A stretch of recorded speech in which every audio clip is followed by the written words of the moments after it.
ಓಂ ಶಾಂತಿ. ಈ ದಿನ ನಾವು ಎಲ್ಲವೂ ಸಹ ಈ ಪ್ರಪಂಚದಲ್ಲಿ ಭಗವಂತನ ಆಜ್ಞೆಯಂತೆಯೇ ನಡೆಯುತ್ತಾ ಈ ಒಂದು ವಿಷಯದ ಬಗ್ಗೆ ಬಾಬ್ದಾದಾರವರ ಮೂಲಕವೇ ತಿಳ್ಕೊಳ್ಳೋಣ. ಹೇಳ್ತಾರೆ ಎಲ್ಲರೂ ಸಹ ಭಗವಂತನ ಆಜ್ಞೆ ಇಲ್ಲದೆ ಒಂದು ಎಲೆನೂ ಸಹ ಅಲುಗಾಡೋದಿಲ್ಲ ಅಂತ ಹೇಳ್ತಾರೆ. ಭಗವಂತನ ಸೃಷ್ಟಿ ಹೌದು, ಎಲ್ಲವೂ ಸಹ ಭಗವಂತನ ಸೃಷ್ಟಿಯಾಗಿದೆ. ನಾವೆಲ್ಲರೂ ಸಹ ಅವರ ರಚನೆಯಾಗಿದ್ದೀವಿ. ಪ್ರಕೃತಿನೂ ಸಹ ಅವರ ರಚನೆಯಾಗಿದೆ. ಡ್ರಾಮಾದ ರಚಯಿತನೂ ಸಹ ಅವರೇ ಆಗಿದ್ದಾರೆ. ಆದರೆ ಅವರ ಆಜ್ಞೆಯಂತೆಯೇ ಎಲ್ಲವೂ ಸಹ ನಡೆಯುತ್ತಾ ಇದರ ಬಗ್ಗೆ ನಾವು ಸ್ವಲ್ಪ ಯೋಚನೆ ಮಾಡಬೇಕಾಗಿದೆ. ಏನೇ ಆದರೂ ಭಗವಂತನ ಇಚ್ಛೆ, ಭಗವಂತನ ಆಜ್ಞೆ. ಯಾರೇ ಒಬ್ರು ಶರೀರ ಬಿಟ್ಟರು ಭಗವಂತನೇ ಕಿತ್ಕೊಂಡ್ಬಿಟ್ಟ. ಮಗ ಶರೀರ ಬಿಟ್ಟ, ಪತಿ ಶರೀರ ಬಿಟ್ಟ, ಭಗವಂತನೇ ಕಿತ್ಕೊಂಡ್ಬಿಟ್ಟ. ಮಗು ಜನ್ಮ ಪಡ್ಕೊಂಡಾಗ್ಲೂ ಸಹ ಭಗವಂತ ಕೊಟ್ಟಿದ್ದು ಅಂತ ಹೇಳ್ತಾರೆ. ಏನೇ ಒಂದು ಅನಾಹುತ ಆದ್ರೂ ಸಹ ಭಗವಂತನ ಮೇಲೇನೆ ಹೊರೆ ಇರುತ್ತೆ. ಎಲ್ಲರೂ ಸಹ ಭಗವಂತನೇ ಎಲ್ಲದಕ್ಕೂ ಕಾರಣ ಅಂತ ಹೇಳ್ತಾರೆ. ಒಳ್ಳೆಯದಕ್ಕೂ ಕೆಟ್ಟದ್ದಕ್ಕೂ ಎಲ್ಲದಕ್ಕೂ ಸಹ ಹೇಳ್ತಿರ್ತಾರೆ. ಏನೇ ಆದ್ರೂ ಜೀವನದಲ್ಲಿ ಕಷ್ಟ ಬಂದರೂ ಅಷ್ಟೇ ಭಗವಂತ ಬರೆದಿರುವಂತಹ ಹಣೆ ಬರಹ ಅಂತನೂ ಸಹ ಹೇಳ್ತಾರೆ. ನೋಡಿ, ಭಗವಂತ ಯಾರಾಗಿದ್ದಾರೆ ಫಸ್ಟ್ ನಾವು ತಿಳ್ಕೋಬೇಕಾಗತ್ತೆ. ಭಗವಂತನ ಪರಿಚಯ, ಭಗವಂತನ ಬಗ್ಗೆ ಸಂಪೂರ್ಣವಾದ ಮಾಹಿತಿ ನಮಗೆ ಬೇಕಾಗಿದೆ. ಅವರು ಏನಾಗಿದ್ದಾರೆ, ಯಾರಾಗಿದ್ದಾರೆ, ಅವರ ಒಂದು ಕರ್ತವ್ಯ ಏನು, ಅವರ ಒಂದು ಗುಣಗಳೇನು, ಅವರ ಒಂದು ಸಂಸ್ಕಾರ ಏನು, ಅವರು ಶಕ್ತಿ ಎಂತಹದ್ದು, ಇದು ನಮಗೆ ಗೊತ್ತಾದಾಗ ನಾವು ಆ ರೀತಿ ಮಾತಾಡೋದಕ್ಕೆ ಸಾಧ್ಯ ಇಲ್ಲ. ಭಗವಂತ ಪತಿತ ಪಾವನ, ಭಗವಂತ ಸುಖಕರ್ತ ದುಃಖಹರ್ತ, ಭಗವಂತ ಸದಾ ಸುಖವನ್ನೇ ಕೊಡುವಂತಹ ಸುಖದಾತ, ಕರುಣಾ ಸಾಗರ, ಕ್ಷಮಾ ಸಾಗರ, ಬೋಲಾನಾಥ ಅಂತ ಹೇಳ್ತಾರೆ. ಮುಕ್ತಿ, ಜೀವನ್ ಮುಕ್ತಿ ದಾತ, ಸದ್ಗತಿ ದಾತ ಅಲ್ವಾ. ಎಷ್ಟೆಲ್ಲ ಅವರ ಒಂದು ಮಹಿಮೆಗಳಿದಾವೆ. ತಂದೆ ತಾಯಿ ಎಲ್ಲವೂ ಭಗವಂತನೇ ಅಂತನೂ ಸಹ ನಾವು ಹೇಳ್ತೀವಿ. ಅವರು ಶಿವ, ಸದಾ ಶಿವ, ಸದಾ ಒಳ್ಳೆಯದನ್ನೇ ಮಾಡುವಂಥವರು, ಸದಾ ಕಲ್ಯಾಣವನ್ನೇ ಮಾಡುವಂಥವರು. ಅದಕ್ಕೆ ಅವರಿಗೆ ಕಲ್ಯಾಣಕಾರಿ ಶಿವ ಅಂತ ಹೇಳ್ತಾರೆ, ಮಂಗಳಕಾರಿ ಶಿವ ಅಂತ ಹೇಳ್ತಾರೆ, ಶುಭಕಾರಿ ಶಿವ ಅಂತ ಹೇಳ್ತಾರೆ. ನಾವೆಲ್ಲರೂ ಸಹ ಅವರ ರಚನೆಯಾಗಿದ್ದೀವಿ, ಅವರ ಮಕ್ಕಳಾಗಿದ್ದೀವಿ. ಮತ್ತೆ ನಮಗೆ ದುಃಖ ಭಗವಂತನೇ ಕೊಡ್ತಾರ, ಕಷ್ಟ ಭಗವಂತನೇ ಕೊಡ್ತಾರ, ಪರಿಸ್ಥಿತಿಗಳು, ಸಮಸ್ಯೆಗಳು, ಸಾವು ಎಲ್ಲವೂ ಸಹ ಭಗವಂತನೇ ಕೊಡೋದಕ್ಕೆ ಸಾಧ್ಯ ಇದೆಯಾ? ನಾವಿದನ್ನ ಯೋಚನೆ ಮಾಡಬೇಕಾಗತ್ತೆ. ಯಾಕೆ ಅಂದ್ರೆ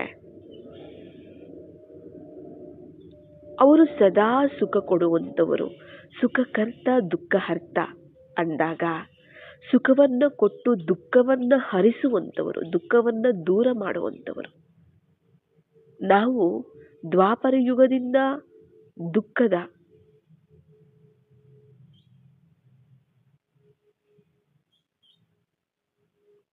ಪ್ರಪಂಚದಲ್ಲಿ ನಾವು ಜೀವನ ಮಾಡ್ತಾ ಇದ್ದೀವಿ. ದ್ವಾಪರ ಯುಗದಿಂದಲೂ ಸಹ ಕಲಿಯುಗದ ಅಂತಿಮದಲ್ಲಿ ಬಂದು ನಮ್ಮ ದುಃಖವನ್ನ ದೂರ ಮಾಡೋದಕ್ಕೆ, ನಾವು ದುಃಖವನ್ನ ಅನುಭವಿಸ್ತಿರೋದನ್ನ ನೋಡಿ ಬಾಬಾರವರಿಗೆ ದಯೆ ಬಂದು, ಕರುಣೆ ಬಂದು, ದುಃಖದಿಂದ ನನ್ನ ಮಕ್ಕಳನ್ನ ನಾನು ಬಿಡಿಸಬೇಕು ಅನ್ನೋ ಸಂಕಲ್ಪ ಬಂದು ಕಲಿಯುಗದ ಅಂತಿಮದಲ್ಲಿ ಪರಂಧಾಮವನ್ನ ಬಿಟ್ಟು, ತನ್ನ ಧಾಮವನ್ನ ಬಿಟ್ಟು ಈ ಸಾಕಾರ ಪ್ರಪಂಚದಲ್ಲಿ ಅವತರಣೆಯಾಗ್ತಾರೆ. ಅದು ಸಹ ಪತಿತ ಶರೀರ, ಪತಿತ ಪ್ರಪಂಚ ಅಲ್ವಾ? ಈ ವಿಕಾರಿ ಪ್ರಪಂಚದಲ್ಲಿ, ಪತಿತ ಶರೀರದಲ್ಲಿ, ವೃದ್ಧನ ಶರೀರದಲ್ಲಿ ಪ್ರವೇಶ ಆಗ್ತಾರೆ. ಯಾರಿಗೋಸ್ಕರ? ನಮಗೋಸ್ಕರನೇ ಅಲ್ವಾ? ನಮ್ಮ ದುಃಖವನ್ನ ದೂರ ಮಾಡೋದಕ್ಕೆ ಅಲ್ವಾ? ಅವರ ರಚನೆ ಕೇವಲ ಸುಖ ಕೊಡುವಂತಹದ್ದು. ಅವ್ರು ಏನು ರಚನೆ ಮಾಡ್ತಾರೆ, ಸತ್ಯಯುಗ, ತ್ರೇತಾಯುಗ, ಅದು ಕೇವಲ ಸುಖ ಕೊಡುವಂತಹದ್ದೇ. ಶಾಂತಿ, ನೆಮ್ಮದಿ, ಪ್ರೀತಿ, ಆರೋಗ್ಯ, ಆಯಸ್ಸು, ಸಂಪತ್ತು ಇವೆಲ್ಲವೂ ಕೊಡುವಂತಹದ್ದು ಸತ್ಯ ತ್ರೇತಾಯುಗ. ಕೇವಲ ಭಗವಂತ ಕೊಡುವಂತಹದ್ದು ಸುಖನೇ ಹೊರತು ದುಃಖ ಅಲ್ಲ. ದ್ವಾಪರ ಕಲಿಯುಗ ನಾವೇ ತಯಾರು ಮಾಡಿಕೊಂಡಿರುವಂತಹದ್ದು. ಯಾಕೆಂದ್ರೆ ರಾವಣ ನಮ್ಮಿಂದನೇ ಜನ್ಮ ತಗೋತಾನೆ. ರಾವಣನನ್ನ ಸೃಷ್ಟಿ ಮಾಡೋದು ನಾವೇ, ಮಕ್ಕಳು, ಭಗವಂತ ಅಲ್ಲ. ಡ್ರಾಮಾನುಸಾರವಾಗಿ ಏನೆಲ್ಲ ನಡಿಬೇಕೋ ಅದು ಡ್ರಾಮಾನುಸಾರವಾಗಿ 5,000 ವರ್ಷಗಳು ಸಹ ನಡೆಯುತ್ತೆ. ಇಲ್ಲಿ ಕೇವಲ ಅವರ ಒಂದು ರಚನೆ ಸತ್ಯ ತ್ರೇತಾಯುಗ ಮಾತ್ರ. ದುಃಖದಿಂದ ಬಿಡಿಸಿ ಸುಖದಲ್ಲಿ ಬಿಟ್ಟು ಹೊರಟೋಗ್ತಾರೆ ಅವರು. ಉಳಿದಿರೋದು ನಾವೇ ಅದನ್ನ ಕಳ್ಕೊಂಡು ದುಃಖಧಾಮದಲ್ಲಿ ಬರುವಂತಹದ್ದು. ಅದು ನಮ್ಮದೇ ಕೆಲಸ. ಅದು ಬಾಬಾರವರದ್ದು, ಭಗವಂತನದ್ದು ಅಲ್ಲ. ಒಬ್ಬ ತಂದೆ ತನ್ನ ಮಕ್ಕಳಿಗೆ ಸುಖವನ್ನೇ ಬಯಸ್ತಾನೆ, ಒಳ್ಳೆಯದನ್ನೇ ಬಯಸ್ತಾನೆ, ಆರೋಗ್ಯ ಬಯಸ್ತಾನೆ, ಸಂತೋಷ ಬಯಸ್ತಾನೆ. ಎಲ್ಲಾದ್ರಲ್ಲೂ ನನ್ನ ಮಕ್ಕಳು ಚೆನ್ನಾಗಿರ್ಬೇಕು ಅಂತಾನೆ ಬಯಸ್ತಾರೆ. ಕೆಟ್ಟದ್ದು ಮಾಡಿದ್ರು ನನ್ನ ಮಕ್ಕಳೇ ಅಂತಾರೆ, ಒಳ್ಳೇದು ಮಾಡಿದ್ರು ನನ್ನ ಮಕ್ಕಳೇ ಅಂತಾರೆ, ಅವಮಾನ ಮಾಡಿದ್ರು ನನ್ನ ಮಕ್ಕಳೇ ಅಂತ ಹೇಳ್ತಾರೆ. ಒಂದೊತ್ತು ಊಟ ಹಾಕಿಲ್ಲ ಅಂದ್ರೂ ಸಹ ಇವರು ನನ್ನ ಮಕ್ಕಳು ಅಂತ ಹೇಳ್ತಾರೆ. ಅವ್ರು ಚೆನ್ನಾಗಿರ್ಲಿ ಅಂತ ಹೇಳ್ತಾರೆ. ತಗೊಂಡೋಗಿ ವೃದ್ಧಾಶ್ರಮದಲ್ಲಿ ತಂದೆ ತಾಯಿಯನ್ನ ಬಿಟ್ಟರೂ ಸಹ ತಂದೆ ತಾಯಿ ತನ್ನ ಮಕ್ಕಳಿಗೆ ಆಶೀರ್ವಾದ ಮಾಡ್ತಾರೆ, ಅವರು ಚೆನ್ನಾಗಿರ್ಲಿ ಅಂತ. ಯಾಕೆ ಅಂದ್ರೆ ತನ್ನ ಮಕ್ಕಳು ಕಷ್ಟಪಡೋದು, ದುಃಖ ಪಡೋದು, ಪರಿಸ್ಥಿತಿಗಳಲ್ಲಿರೋದು ಯಾವುದೇ ತಂದೆ ತಾಯಿ ಇಷ್ಟಪಡೋದಿಲ್ಲ. ಒಬ್ಬ ಲೌಕಿಕ ದೇಹಧಾರಿ ಮನುಷ್ಯರೇ ಈ ರೀತಿ ಯೋಚನೆ ಮಾಡ್ತಾರೆ ಅಂದ್ರೆ ಇನ್ನ ಅವ್ರು ಯಾರು? ಭಗವಂತ.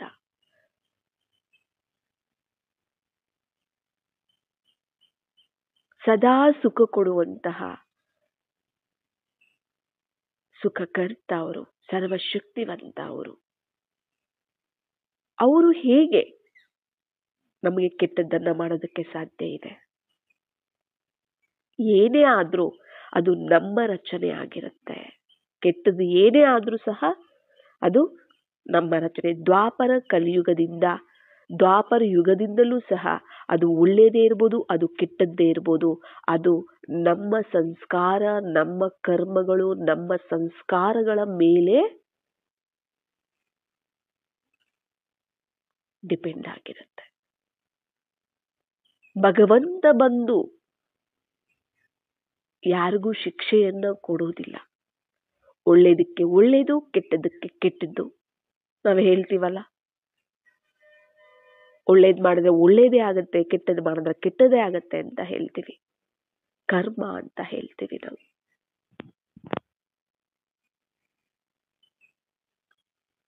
ನಾವು ಫಸ್ಟ್ ಭಗವಂತನನ್ನ ದೂಷಿಸುವುದನ್ನ ಬಿಡಬೇಕಾಗತ್ತೆ. ಭಗವಂತನನ್ನ ದೂಷಿಸುವುದು ಬಿಡಬೇಕಾಗತ್ತೆ. ಪ್ರತಿಯೊಂದಕ್ಕೂ ಭಗವಂತನೇ ಕಾರಣ. ಯಾರಾದ್ರೂ ಆಕ್ಸಿಡೆಂಟ್ ಆದ್ರೂ ಅದಕ್ಕೂ ಭಗವಂತನೇ ಕಾರಣ. ಯಾರಾದ್ರೂ ಅನಾರೋಗ್ಯದಿಂದ ಶರೀರ ಬಿಟ್ರು ಅದಕ್ಕೂ ಭಗವಂತ ಕಾರಣ. ಕಷ್ಟ ಬಂದ್ರು ಭಗವಂತ ಕಾರಣ. ಭಗವಂತ ಅಣೆಬರಹವನ್ನ ಬರೆದು ಬಿಟ್ಟಿದ್ದಾನೆ ಅಂತ ಹೇಳ್ತಾರೆ.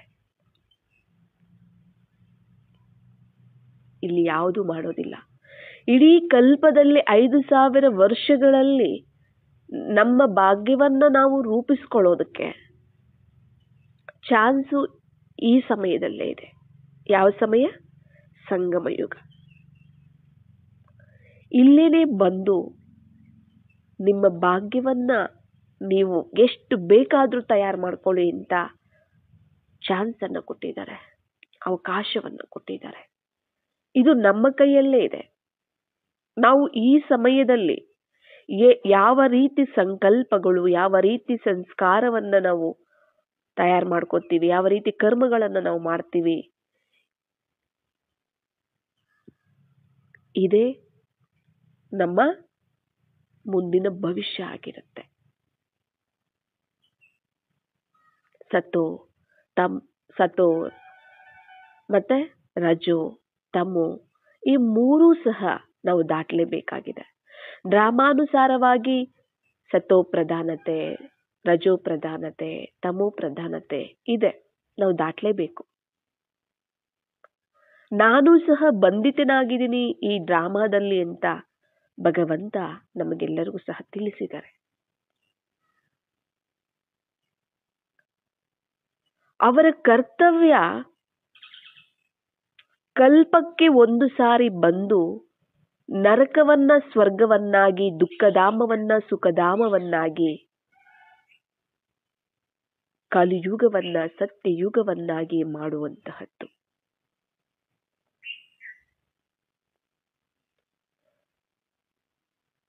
ದುಃಖಧಾಮದಿಂದ ನಮ್ಮನ್ನ ಬಿಡಿಸಿ, ರಾವಣನ ಬಂಧನದಿಂದ ನಮ್ಮನ್ನ ಬಿಡಿಸಿ, ಸತ್ಯಯುಗದಲ್ಲಿ ಸುಖದ ಕಡೆ ನಮ್ಮನ್ನ ಕಳಿಸುವಂತಹದ್ದು. ಇದೇ ಅವರ ಕರ್ತವ್ಯ. ಶಕ್ತಿಶಾಲಿಗಳನ್ನಾಗಿ ಮಾಡ್ತಾರೆ, ಮಹಿಮೆಗೆ ಯೋಗ್ಯರನ್ನಾಗಿ ಮಾಡ್ತಾರೆ, ಪೂಜೆಗೆ ಯೋಗ್ಯರನ್ನಾಗಿ ಮಾಡ್ತಾರೆ, ಗಾಯನಕ್ಕೆ ಯೋಗ್ಯರನ್ನಾಗಿ ಮಾಡ್ತಾರೆ. ಇದು ಅವರ ಕರ್ತವ್ಯ. ಸದಾ ಅವರ ಸಮಾನ ತಯಾರಾಗಿ ನಮ್ಮನ್ನ ಮಾಡ್ತಾರೆ. ಇದು ಅವರ ಕರ್ತವ್ಯ. ಈಗಲೂ ಸಹ ಭಗವಂತ ಬಂದು ನೀವು ಪ್ರಜೆಗಳಾಗಿ ಅಂತ ನಮಗೆ ಶಿಕ್ಷಣವನ್ನು ಕೊಡ್ತಿಲ್ಲ, ನೀವು ದಾಸದಾಸಿಯರಾಗಿ ಅಂತ ನಮಗೆ ಶಿಕ್ಷಣವನ್ನು ಕೊಡ್ತಿಲ್ಲ, ನೀವು ಚಂಡಾಲರಾಗಿ ಅಂತ ನಮಗೆ ಶಿಕ್ಷಣವನ್ನು ಕೊಡ್ತಿಲ್ಲ. ನೀವು ರಾಜಕುಮಾರಿಗಳಾಗಿ, ಕುಮಾರಿಗಳಾಗಿ, ಮಹಾರಾಣಿಗಳಾಗಿ, ವಿಶ್ವಕ್ಕೆ ಮಾಲೀಕರಾಗಿ, ಅದಕ್ಕೋಸ್ಕರವೇ ಶಿಕ್ಷಣವನ್ನು ಕೊಡ್ತಿದ್ದಾರೆ. ಪ್ರಜೆಗಳಾಗೋದಕ್ಕೋಸ್ಕರ ಕೊಡ್ತಿಲ್ಲ ಅಲ್ವಾ? ಈ ಸಮಯದಲ್ಲೇ ನೋಡಿ, ಮತ್ತೆ ಎಲ್ಲೂ ಪಾರ್ಶಾಲಿಟಿ ಮಾಡ್ತಿಲ್ಲ, ಇವ್ರಿಗೊಂದು ಅವ್ರಿಗೊಂದು ಅಂತ. ಇವರು ಲಕ್ಷ್ಮೀನಾರಾಯಣ ಆಗೋರು ಇವ್ರಿಗೊಂದು ವಿದ್ಯೆ, ಇವರು ಪ್ರಜೆಗಳಾಗೋರು ಇವ್ರಿಗೊಂದು ವಿದ್ಯೆ, ಆ ಥರ ಕೊಡ್ತಿಲ್ಲ. ಎಲ್ಲರಿಗೂ ಒಂದೇ ವಿದ್ಯೆ, ಎಲ್ಲರಿಗೂ ಒಬ್ಬರೇ ಶಿಕ್ಷಕ, ಸದ್ಗುರು, ತಂದೆ, ಎಲ್ಲರಿಗೂ ಒಂದೇ ಶ್ರೀಮತ. ವೈಯಕ್ತಿಕವಾಗಿ ಫ್ಯಾಮಿಲಿಗಳಲ್ಲಿರೋರಿಗೆ, ಅವರದೇ ಆದಂತಹ ಒಂದು ಬಂಧನಗಳಲ್ಲಿರೋರಿಗೆ ಬಾಬಾ ಶ್ರೀಮಂತ ಬೇರೆ ಬೇರೆಯಾಗಿ ಕೊಡ್ತಾರೆ, ಅದು ಬೇರೆ. ಬಟ್ ಏನು ಮುರುಳಿಗಳಲ್ಲಿ ಶ್ರೀಮತವನ್ನ, ಡೈರೆಕ್ಷನ್ಸ್ ಅನ್ನ ಕೊಡ್ತಾರೆ, ಅದು ಎಲ್ಲರಿಗೂ ಒಂದೇ ಆಗಿರುತ್ತೆ.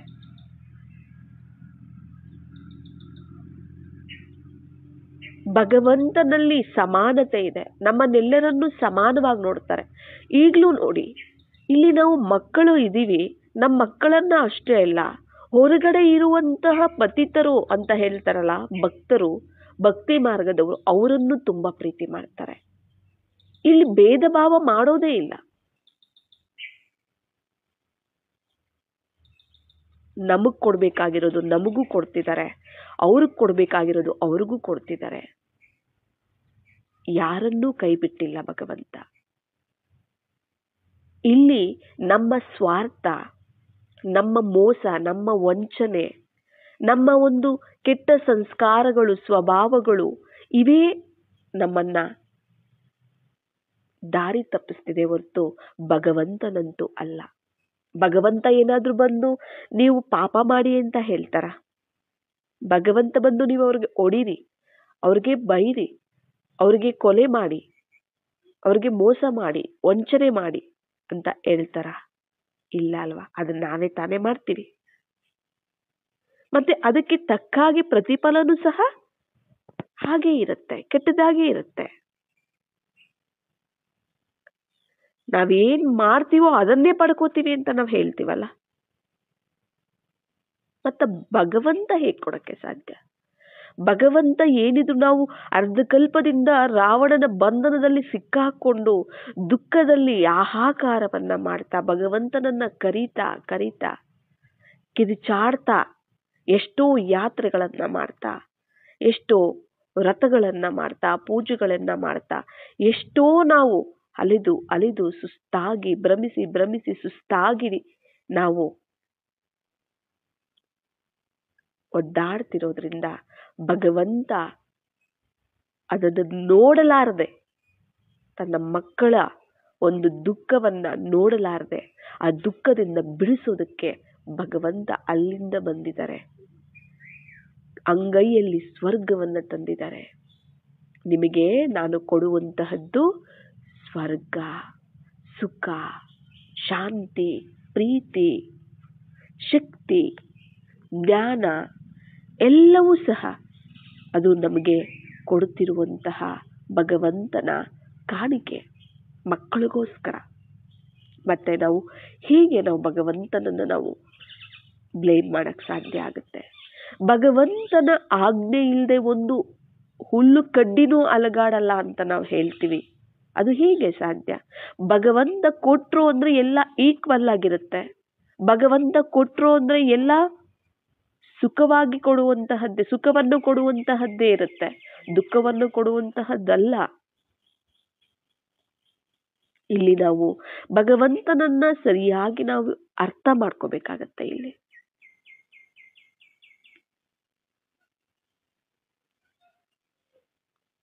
ಒಬ್ಬ ತಂದೆ ತನ್ನ ಮಕ್ಕಳಿಗೆ ಹೇಗೆ ಕೆಟ್ಟದನ್ನ ಬಯಸೋದಿಲ್ವೋ,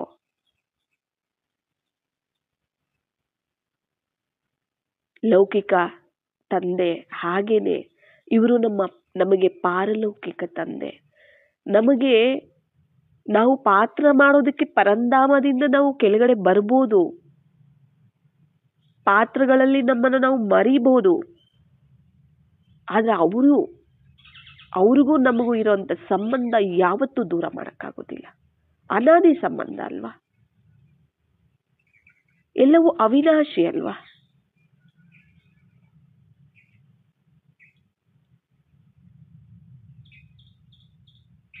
ಡ್ರಾಮಾನುಸಾರವಾಗಿ ನಡೀತಾ ಹೋಗುತ್ತಷ್ಟೆ, ಎಲ್ಲವೂ ಸಹ ಡ್ರಾಮಾನುಸಾರವಾಗಿ ನಡೀತಾ ಹೋಗುತ್ತೆ. ಭಗವಂತ ಏನು ಬಂದು ಹುಲ್ಲು ಕಡ್ಡಿಯನ್ನು ಅಲಗಾಡಿಸೋದಿಲ್ಲ, ಹುಲ್ಲು ಕಡ್ಡಿಗೆ ಆರ್ಡರ್ ಮಾಡೋದಿಲ್ಲ, ಅಲಗಾಡು ಅಂತ ಆಜ್ಞೆ ಮಾಡೋದಿಲ್ಲ.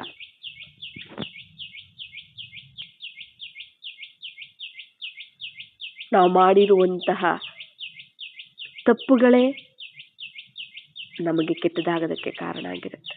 ದ್ವಾಪರ ಯುಗದಿಂದ ನಾವು ದೇಹಾಭಿಮಾನದಲ್ಲಿ ಬಂದು ದೇಹದಾರಿಗಳನ್ನ ನೋಡ್ತಾ ನಮ್ಮ ಒಂದು ಅಸ್ತಿತ್ವವನ್ನೇ ನಾವು ಮರಿತೀವಿ.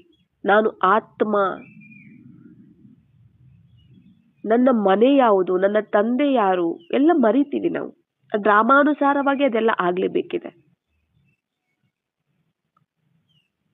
ಅಲ್ಲಿ ನಾವು ದೇಹಾಭಿಮಾನದಲ್ಲಿ ಬರೋ ಕಾರಣ, ದೇಹನೇ ನಾನು ಅಂತ ನೋಡೋ ಕಾರಣ, ಎಲ್ಲವೂ ಸಹ ಸ್ಥೂಲವಾಗಿ ನಾವು ನೋಡೋ ಕಾರಣ, ನಡ್ಕೊಳ್ಳೋ ಕಾರಣ ಅಲ್ಲಿ ವಿಕಾರಗಳು ಎಂಟ್ರಿ ಆಗತ್ತೆ. ಆ ವಿಕಾರಗಳೇ ರಾವಣ ಅಲ್ವಾ? ಮತ್ತೆ ನಾವೇ ರಚನೆ ಮಾಡಿರುವಂತಹ ರಾವಣ ಅದು. ಕೇವಲ ಬೀಜ ನೆಟ್ಟು ಏನ್ ಮಾಡ್ತಾನೆ ಭಗವಂತ, ಆ ವೃಕ್ಷ ಅಂದ್ರೆ ಆ ಗಿಡ ಬೆಳೆಯೋವರೆಗೂ, ಈಚೆ ಬಂದು ಅದು ಬೆಳೆಯೋವರೆಗೂ ಸ್ವಲ್ಪ ಪಾಲನೆ ಕೊಡ್ತಾನೆ. ಆಮೇಲೆ ಅದಷ್ಟು ಕದೆ ಬೆಳೆಯುತ್ತೆ. ಈಗ ನೀವೇ ನೋಡಿ, ಒಂದು ಗಿಡವನ್ನ ನೀವು ನೆಡ್ತೀರಾ ಅಂತಂದ್ರೆ ಎಷ್ಟು ದಿನ ನೀವು ನೀರು ಹಾಕ್ತೀರಾ, ಎಷ್ಟು ದಿನ ನೀವು ಗೊಬ್ಬರ ಹಾಕ್ತೀರಾ? ಈಗ ಒಂದು ಮಾವಿನ ಗಿಡ ಅಂತಾನೆ ಅನ್ಕೊಳ್ಳಿ. ಸ್ಟಾರ್ಟಿಂಗು ಅದು ನೆಟ್ಟಾಗ ಏನ್ ಮಾಡ್ತೀರಾ? ನೀರು ಹಾಕ್ತೀರಾ, ಗೊಬ್ಬರನೂ ಹಾಕ್ತೀರಾ, ಆಮೇಲೆ ಬಿಟ್ಬಿಡ್ತೀರಾ. ನೀವು ವರ್ಷನೂ ನೀರು ಹಾಕ್ತೀರಾ? ಪ್ರತಿದಿನ ನೀರು ಹಾಕ್ತೀರಾ ನೀವು? ಇಲ್ಲ. ಅದು ವಾತಾವರಣದಿಂದ ತಾನಾಗೆ ಆ ನೀರು, ಆ ಸೂರ್ಯನ ಕಿರಣಗಳು ಎಲ್ಲವೂ ಸಹ ಅದಕ್ಕೆ ಸಿಗ್ತಾ ಹೋಗುತ್ತೆ. ವಾಯುಮಂಡಲದಿಂದ, ವಾತಾವರಣದಿಂದ ಅದು ಅಬ್ಸರ್ವ್ ಮಾಡ್ತಾ ಹೋಗುತ್ತೆ. ಹಾಗೇನೆ ಅದು ವೃದ್ಧಿ ಆಗ್ತಾ ಹೋಗುತ್ತೆ. ನೀವು ಅದು ಒಣಗಿ, ಆ ಮರಕ್ಕೆ ವಯಸ್ಸಾಗಿ ಒಣಗಿ ಬಿದ್ದೋಗೋವರೆಗೂ ನೀವೇನ್ ಪಾಲನೆ ಕೊಡೋದಿಲ್ಲ ಅದಕ್ಕೆ, ಗೊಬ್ಬರ ಹಾಕಿ ನೀರು ಹಾಕಿ ಅಲ್ವಾ? ಆಮೇಲೆ ಅದು ಅದಷ್ಟು ಕದೆ ಬೆಳೆಯುತ್ತೆ. ಇಲ್ಲಿ ಭಗವಂತನ ಕೆಲಸನೂ ಅಷ್ಟೇನೆ. ಇದು ವೃಕ್ಷ ಅಲ್ವಾ? ಕಲ್ಪ ವೃಕ್ಷ ಅಲ್ವಾ? ಈ ಸಮಯದಲ್ಲಿ ನೋಡಿ, ಸತ್ಯಯುಗಕ್ಕೆ ತಯಾರು ಮಾಡ್ತಾರೆ ಕಾಂಡ ಅಲ್ವಾ? ಸತ್ಯಯುಗ, ತ್ರೇತಾಯುಗ, ಕಾಂಡ, ಅಲ್ಲಿವರೆಗೂ ಅಷ್ಟೇ. ಅವರು ಈ ಸಮಯದಲ್ಲಿ ನಮ್ಮನ್ನ ಅಲ್ಲಿವರೆಗೂ ರೆಡಿ ಮಾಡ್ತಾರೆ. ಇನ್ನು ಉಳಿದಿರೋದೆಲ್ಲ ನಾವೇ ತಯಾರು ಮಾಡ್ಕೊಳ್ಳುವಂಥದ್ದು. ಈ ವೃಕ್ಷ ತಾನಾಗೆ ಬೆಳೀತಾ ಹೋಗುತ್ತೆ. ನಾವು ಯಾವ ರೀತಿ ಸಂಕಲ್ಪಗಳು ಮಾಡ್ತೀವಿ, ಕರ್ಮಗಳನ್ನ ಮಾಡ್ತೀವಿ, ಇದರ ಮೂಲಕನೇ ನಡೀತಾ ಹೋಗುತ್ತೆ. ಅದು ವೃದ್ಧಿ ಆಗ್ತಾ ಹೋಗುತ್ತೆ. ಒಂದು ಮರ ಹೆಮ್ಮರವಾಗಿ ಎಷ್ಟು ದೊಡ್ಡದಾಗಿ ಬೆಳೆಯುತ್ತೆ ಅಲ್ವಾ? ಅದಷ್ಟು ಕದೆ ಬೆಳೆಯುತ್ತೆ. ಇಲ್ಲಿ ಭಗವಂತನೂ ಅಷ್ಟೇನೆ.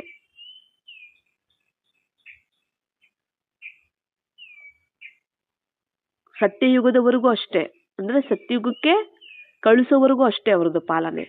ಆಮೇಲೆ ಅದಷ್ಟು ಕದೆ ವೃದ್ಧಿ ಆಗ್ತಾ ಹೋಗುತ್ತೆ ಡ್ರಾಮಾನುಸಾರವಾಗಿ.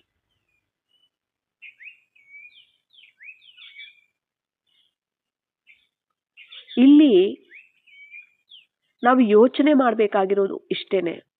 ಯಾವುದು ಏನೇ ಬಂದು ನೋಡಿ, ನಾವೀಗ ಅರ್ಧಕಲ್ಪದಿಂದ ಭಗವಂತ ಸರ್ವವ್ಯಾಪಿ, ಕಲ್ಲಲ್ಲಿದ್ದಾನೆ, ಮುಳ್ಳಲ್ಲಿದ್ದಾನೆ, ನಾಯಿಯಲ್ಲಿ, ಬೆಕ್ಕಲ್ಲಿ, ಅಲ್ಲಿ ಇಲ್ಲಿ ಎಲ್ಲಾ ಕಡೆ ಇದ್ದಾನೆ ಅಂತ ನಾವು ಯೋಚನೆ ಮಾಡ್ತೀವಿ. ಕೇಳ್ತಾ ಬಂದಿದ್ದೀವಿ, ಎಷ್ಟು ನಿಂದನೆಯನ್ನ ಮಾಡ್ತಾ ಬಂದಿದ್ದೀವಿ.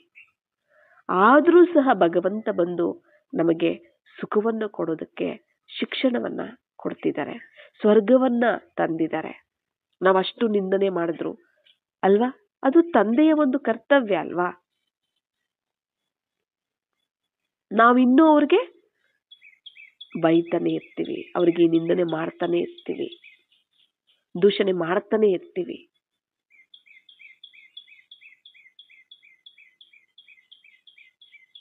ತನ್ನ ಮಕ್ಕಳ ಜವಾಬ್ದಾರಿ ತಂದೆ ಮೇಲೆ ಇರುತ್ತೆ. ಡ್ರಾಮಾನುಸಾರವಾಗಿ ಅವರು ಈ ಸಮಯಕ್ಕೆ ಬರಬೇಕು, ನಮ್ಮನ್ನ ಪರಿವರ್ತನೆ ಮಾಡಬೇಕು, ವಿಶ್ವವನ್ನ ಪರಿವರ್ತನೆ ಮಾಡಬೇಕು. ಆ ಸಮಯಕ್ಕೆ ಅವರು ಬರ್ತಾರೆ, ಮಾಡ್ತಾರೆ, ಮತ್ತೆ ಹೊರಟು ಹೋಗ್ತಾರೆ, ಪರಂಧಾಮದಲ್ಲಿ ಕೂತ್ಕೊಂಡ್ಬಿಡ್ತಾರೆ. ಮತ್ತೆ ಇಲ್ಲಿ ಪಾತ್ರಧಾರಿಗಳು ನಾವು, ಇಲ್ಲಿ ಎಲ್ಲವೂ ನಾವೇ ಮಾಡ್ತಾ ಹೋಗ್ತೀವಿ. ಅದಕ್ಕೆ ಹೇಳ್ತಾರಲ್ಲ, ಇಡೀ ಕಲ್ಪಕ್ಕೆ ಸಂಸ್ಕಾರಗಳನ್ನ ನೀವು ಇಲ್ಲೇ ತುಂಬ್ಕೋತಾ ಇದ್ದೀರಾ ಅಂತ. ಕೇವಲ ಸತ್ಯ ತ್ರೇತಾಯುಗ ಅಷ್ಟೇ ಅಲ್ಲ, ದ್ವಾಪರ ಕಲಿಯುಗಕ್ಕೂ ನಾವು ಇಲ್ಲೇ ತುಂಬ್ಕೋತಾ ಇರ್ತೀವಿ. 5000 ವರ್ಷಗಳ ಪಾತ್ರ ನಮ್ಮ ಆತ್ಮದಲ್ಲಿ ಇರುತ್ತೆ. ಅದೆಲ್ಲರಿಗೂ ಸಹ ಗೊತ್ತಿದೆ ಅಲ್ವಾ?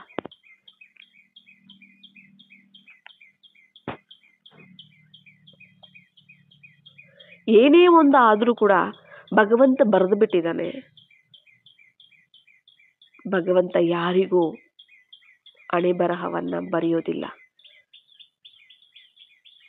ಹಣೆಯ ಮಧ್ಯದಲ್ಲಿ ಆತ್ಮ ಇದೆ. ಆತ್ಮದಲ್ಲಿ ನಮ್ಮ ಕರ್ಮಗಳು, ಸಂಸ್ಕಾರಗಳು ಇದಾವೆ. ಅದಕ್ಕೆ ತಕ್ಕ ಹಾಗೇನೆ ನಮ್ಮ ಜೀವನ ತಯಾರಾಗುತ್ತೆ.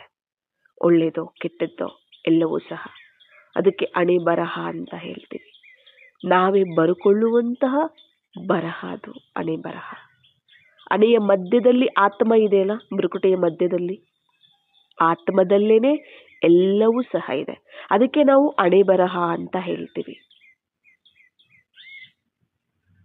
ಭಗವಂತ ಬರೆಯೋದಾಗಿದ್ರೆ ಎಲ್ಲರಿಗೂ ಸಮಾನವಾಗಿ ಬರೆದ್ಬಿಟ್ಟಿರ್ತಿದ್ರು. ಈಗ ನೀವೇ ಯಾರಾದ್ರೂ ನಿಮ್ಮ ಮಕ್ಕಳಿಗೆ ಹಣೆ ಬರಹವನ್ನ ಬರೀರಿ, ನಿಮ್ಮ ಒಂದು ಜಾತಕ ಬರೀರಿ, ಭವಿಷ್ಯ ಬರೀರಿ ಅಂತ ನಿಮ್ ಕೈ ಕೊಟ್ಬಿಟ್ರೆ ನೀವೇನ್ ಬರೀತೀರಾ? ಎಲ್ಲ ಚೆನ್ನಾಗೇ ಬರೀತೀರಲ್ವಾ? ಎಲ್ಲ ಒಳ್ಳೇದೇ ಬರೀತೀರಲ್ವಾ? ನಿಮ್ಮ 3 ಜನ ಮಕ್ಕಳಿದ್ರು, 2 ಇದ್ರು, 4 ಜನ ಇದ್ರು, ಒಬ್ಬರಿದ್ರು ಕೂಡ ಚೆನ್ನಾಗೇ ಬರೀತೀರಲ್ವಾ? ಒಬ್ರಿಗೊಂದೊಬ್ರಿಗೊಂದು ನೀವು ಮಾಡಲ್ಲ ಅಲ್ವಾ? ವಿಕಾರಗಳಲ್ಲಿರೋ ಮನುಷ್ಯರೇ ಆ ಥರ ಮಾಡಲ್ಲ ಅಂದ್ರೆ ನಿರ್ವಿಕಾರಿ ತಂದೆ, ನಿರಾಕಾರಿ ತಂದೆ ಅವ್ರು ಹೇಗ್ ಮಾಡಕ್ ಸಾಧ್ಯ ಮಕ್ಕಳಿಗೆ?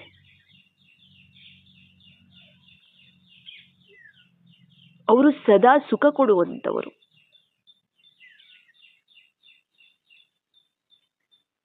ಯಾರಿಗೂ ಹಣೆ ಬರಹವನ್ನ ಬರೆಯೋದಿಲ್ಲ. ನಮ್ಮ ಕರ್ಮಗಳೇ ನಮ್ಮ ಹಣೆ ಬರಹ. ನಮ್ಮ ಕರ್ಮಗಳೇ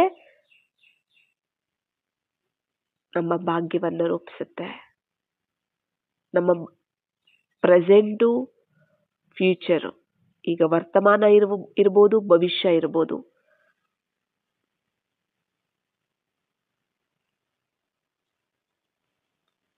ಎಲ್ಲದಕ್ಕೂ ಕಾರಣ ನಮ್ಮ ಕರ್ಮಗಳೇ ಆಗಿರುತ್ತೆ. ಪಾಸ್ಟು, ಪ್ರೆಸೆಂಟು, ಫ್ಯೂಚರ್ ಎಲ್ಲದಕ್ಕೂ ಕಾರಣ ನಮ್ಮ ಕರ್ಮಗಳೇ ಆಗಿರುತ್ತೆ. ಪಾಸ್ಟ್ ಏನಿತ್ತು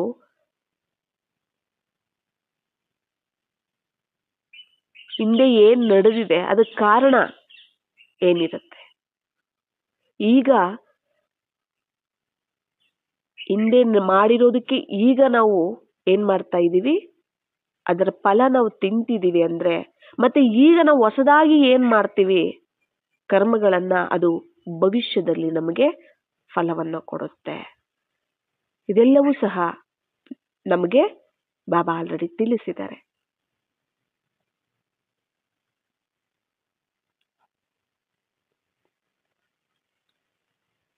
ಡ್ರಾಮಾದಲ್ಲಿ ಫಿಕ್ಸ್ ಇದೆ, ಅದರ ಅನುಸಾರವಾಗಿನೇ ನಡೀತಿದೆ. ಇವರನ್ನೇ ಲಕ್ಷ್ಮೀನಾರಾಯಣ ಮಾಡಬೇಕು, ಇವರನ್ನೇ ದಾಸಿ ಮಾಡಬೇಕು, ದಾಸಿ ಇವರನ್ನೇ ಚಂಡಾಲ ಮಾಡಬೇಕು, ಇವರನ್ನೇ ಪ್ರಜೆ ಮಾಡಬೇಕು, ಆ ರೀತಿ ಬಾಬಾರವರಿಗೆ ಇಲ್ಲ. ಅದು ಅವ್ರಿಗ ಒಂದು ಪಾರ್ಶಾಲಿಟಿ ಮಾಡೋದು ಸಹ ಇಲ್ಲ. ಎಲ್ಲರನ್ನ ಸಮನಾಗಿ ನೋಡುವಂತಹದ್ದು. ಅವ್ರು ಕೊಡುವಂತ ವಿದ್ಯೆಯನ್ನು ನಾವು ಎಷ್ಟು ನಾವು ಓದ್ತೀವಿ, ಅವರ ಶ್ರೀಮತದಂತೆ ನಾವು ಎಷ್ಟು ನಡೀತೀವಿ, ಅವ್ರು ಹೇಳ್ದಂತೆ ನಾವೆಷ್ಟು ಕೇಳ್ತೀವಿ, ನಮ್ಮ ಮೇಲೆ ಡಿಪೆಂಡ್ ಆಗಿರುತ್ತೆ. ಅವ್ರು ಹೇಗೆ ಮಾಡೋದಕ್ಕೆ ಸಾಧ್ಯ? ಕೇವಲ ಅವರು ಶಿಕ್ಷಣ ಕೊಡೋದು, ಶ್ರೀಮತ ಕೊಡೋದು ಅಷ್ಟೇ ಅವರ ಕೆಲಸ. ವಿಧಿವಿಧಾನವನ್ನ ತಿಳಿಸ್ತಾರೆ, ಅವಕಾಶವನ್ನ ಕೊಡ್ತಾರೆ.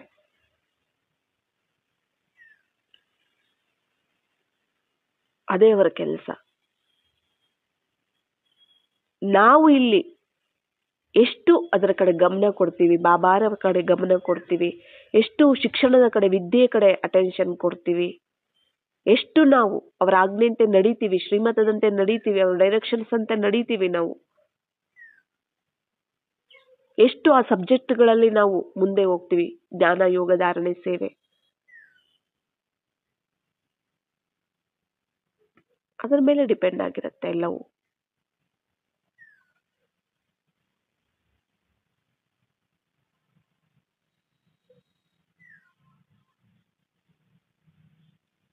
ಭಗವಂತನ ಎಂಟ್ರಿ ದ್ವಾಪರ ಯುಗದಲ್ಲೂ ಇಲ್ಲ, ಸತ್ಯಯುಗದಲ್ಲೂ ಇಲ್ಲ, ತ್ರೇತಾಯುಗದಲ್ಲೂ ಇಲ್ಲ. ಕಲಿಯುಗದಲ್ಲಿ ಅಂತಿಮದಲ್ಲಿ ಅವರು ಬರ್ತಾರೆ. ಅಲ್ಲಿವರೆಗೂ ಅವರು ಬರೋದಿಲ್ಲ. ಅಲ್ಲಿವರೆಗೂ ಭಕ್ತಿ ಪಾತ್ರ ನಡೀತಿರುತ್ತೆ. ಬಾಬಾ ಬರೋವರೆಗೂ ಸಹ ಭಕ್ತಿ ಪಾತ್ರ ನಡೀತಿರುತ್ತೆ. ಭಕ್ತರಿಗೆ ಸಾಕ್ಷಾತ್ಕಾರಗಳನ್ನು ಮಾಡಿಸುವಂಥದ್ದು ಎಲ್ಲವೂ ಸಹ ಅವರ ಕಾರ್ಯವನ್ನು ಅವ್ರು ಮಾಡ್ತಿರ್ತಾರೆ. ಜನ್ಮ ಜನ್ಮಾಂತರದ ದುಃಖದಿಂದ ದೂರ ಮಾಡೋದಕ್ಕೆ ಮತ್ತೆ ಅವತರಣೆ ಆಗ್ತಾರೆ. ಇಲ್ಲಿ ನಮ್ಮನ್ನು ಸಹ ಅವರ ಸಮಾನ ತಯಾರು ಮಾಡ್ಕೋತಾರೆ. ಇದು ಅವರ ಒಂದು ಕರ್ತವ್ಯ. ಅವರ ಸಮಾನ ತಯಾರು ಮಾಡ್ತಾ ಇದ್ದಾರೆ ಈಗ ನಮ್ಮನ್ನ. ಬಾಪ್ ಸಮಾನ ಆಗಿ ನನಗಿಂತೂ ಉನ್ನತವಾಗಿ ನೀವು ಆಗ್ಬೇಕು ಅಂತ ಯೋಚನೆ ಮಾಡ್ತಾರೆ. ಅದಕ್ಕೋಸ್ಕರನೇ ಇಷ್ಟು ಶಿಕ್ಷಣವನ್ನು ಕೊಡ್ತಿದ್ದಾರೆ. ನನ್ನ ಮಕ್ಕಳು ದುಃಖ ಪಡೋದರಿಂದ ನೋಡೋದಕ್ಕಾಗೋದಿಲ್ಲ. ನನ್ನ ಮಕ್ಕಳು ಪ್ರಜೆಗಳಾಗುವ, ಅದು ಹೇಳ್ತಾರಲ್ಲ, ಇದು ಪ್ರಜೆಗಳಾಗುವಂತಹ ಯೋಗ ಅಲ್ಲ, ಪ್ರಜಾಯೋಗ ಅಲ್ಲ, ಇದು ರಾಜಯೋಗ ಅಂತ ಹೇಳ್ತಾರೆ. ರಾಜರನ್ನಾಗಿ ಮಾಡಕ್ ಬಂದಿರುವಂತದ್ದು ಭಗವಂತ. ಈಗ ಇಷ್ಟು ನಮಗೆ ಸುಖ ಕೊಟ್ಟು ಸ್ವರ್ಗ ಕೊಟ್ಬಿಟ್ಟು ಮತ್ತೆ ದ್ವಾಪರ ಯುಗದಲ್ಲಿ ನಮ್ಮನ್ನ ನರಕಕ್ಕೆ ರಾವಣನ ಇದಕ್ಕೆ ತಳ್ಳಿಬಿಡ್ತಾರ ನಮ್ಮನ್ನ? ಬಾಬಾನೇ ಹೇಳಿದ್ದಾರೆ ಮುರುಳಿಯಲ್ಲಿ, ರಾವಣ ನಿಮ್ಮ ರಚನೆ, ನೀವೇ ರಚನೆ ಮಾಡಿರುವಂತ ರಾವಣ, ಅದು ನಾನಲ್ಲ. ಕೆಟ್ಟದ್ದು ಏನೇ ಆದ್ರೂ ಅದು ನಾವೇ ಕಾರಣ ಆಗಿರ್ತೀವಿ. ಯಾಕಂದ್ರೆ ವಿಕಾರಗಳು ದೇಹಾಭಿಮಾನದಿಂದ ರಚನೆ ಆಗುತ್ತೆ.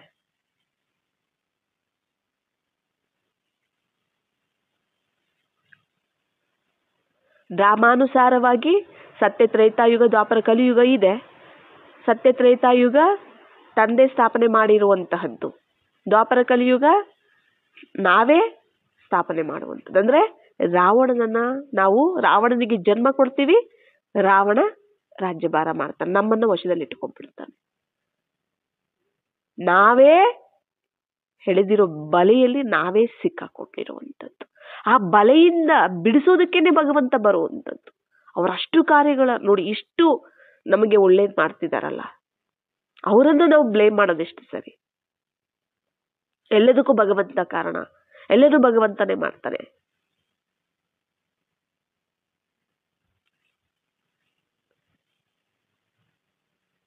ನಾವು ಅನ್ಕೋಬೇಕು, ಏನೇ ಒಂದು ಕೆಟ್ಟದ್ದಾದ್ರೂ ಅದು ನನ್ನ ಒಂದು ದೇಹಾಭಿಮಾನ, ನನ್ನ ಒಂದು ಕೆಟ್ಟ ಕರ್ಮದಿಂದನೇ ಸಾಧ್ಯ ಆಗಿರುತ್ತೆ. ಒಳ್ಳೇದಾಗ್ತಿದೆ ಅಂದ್ರೆ ಅದು ಭಗವಂತನ ಕೃಪೆ, ಆಶೀರ್ವಾದ.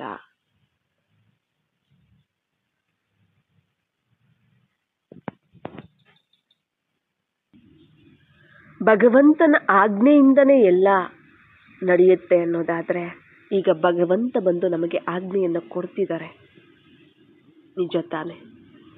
ಮತ್ತೆ ನಾವೆಲ್ಲರೂ ಎಷ್ಟು ಅವರ ಆಜ್ಞೆಯಂತೆ ನಡೀತಿದ್ದೀವಿ, ಎಷ್ಟರ ಮಟ್ಟಿಗೆ ಆಜ್ಞೆಯಂತೆ ನಡೀತಿದ್ದೀವಿ, ಇಲ್ಲೇ ಚೆಕ್ ಮಾಡ್ಕೊಳ್ಳೋಣ. ನಾವು ಇಲ್ಲೇ ಚೆಕ್ ಮಾಡ್ಕೊಳ್ಳೋಣ.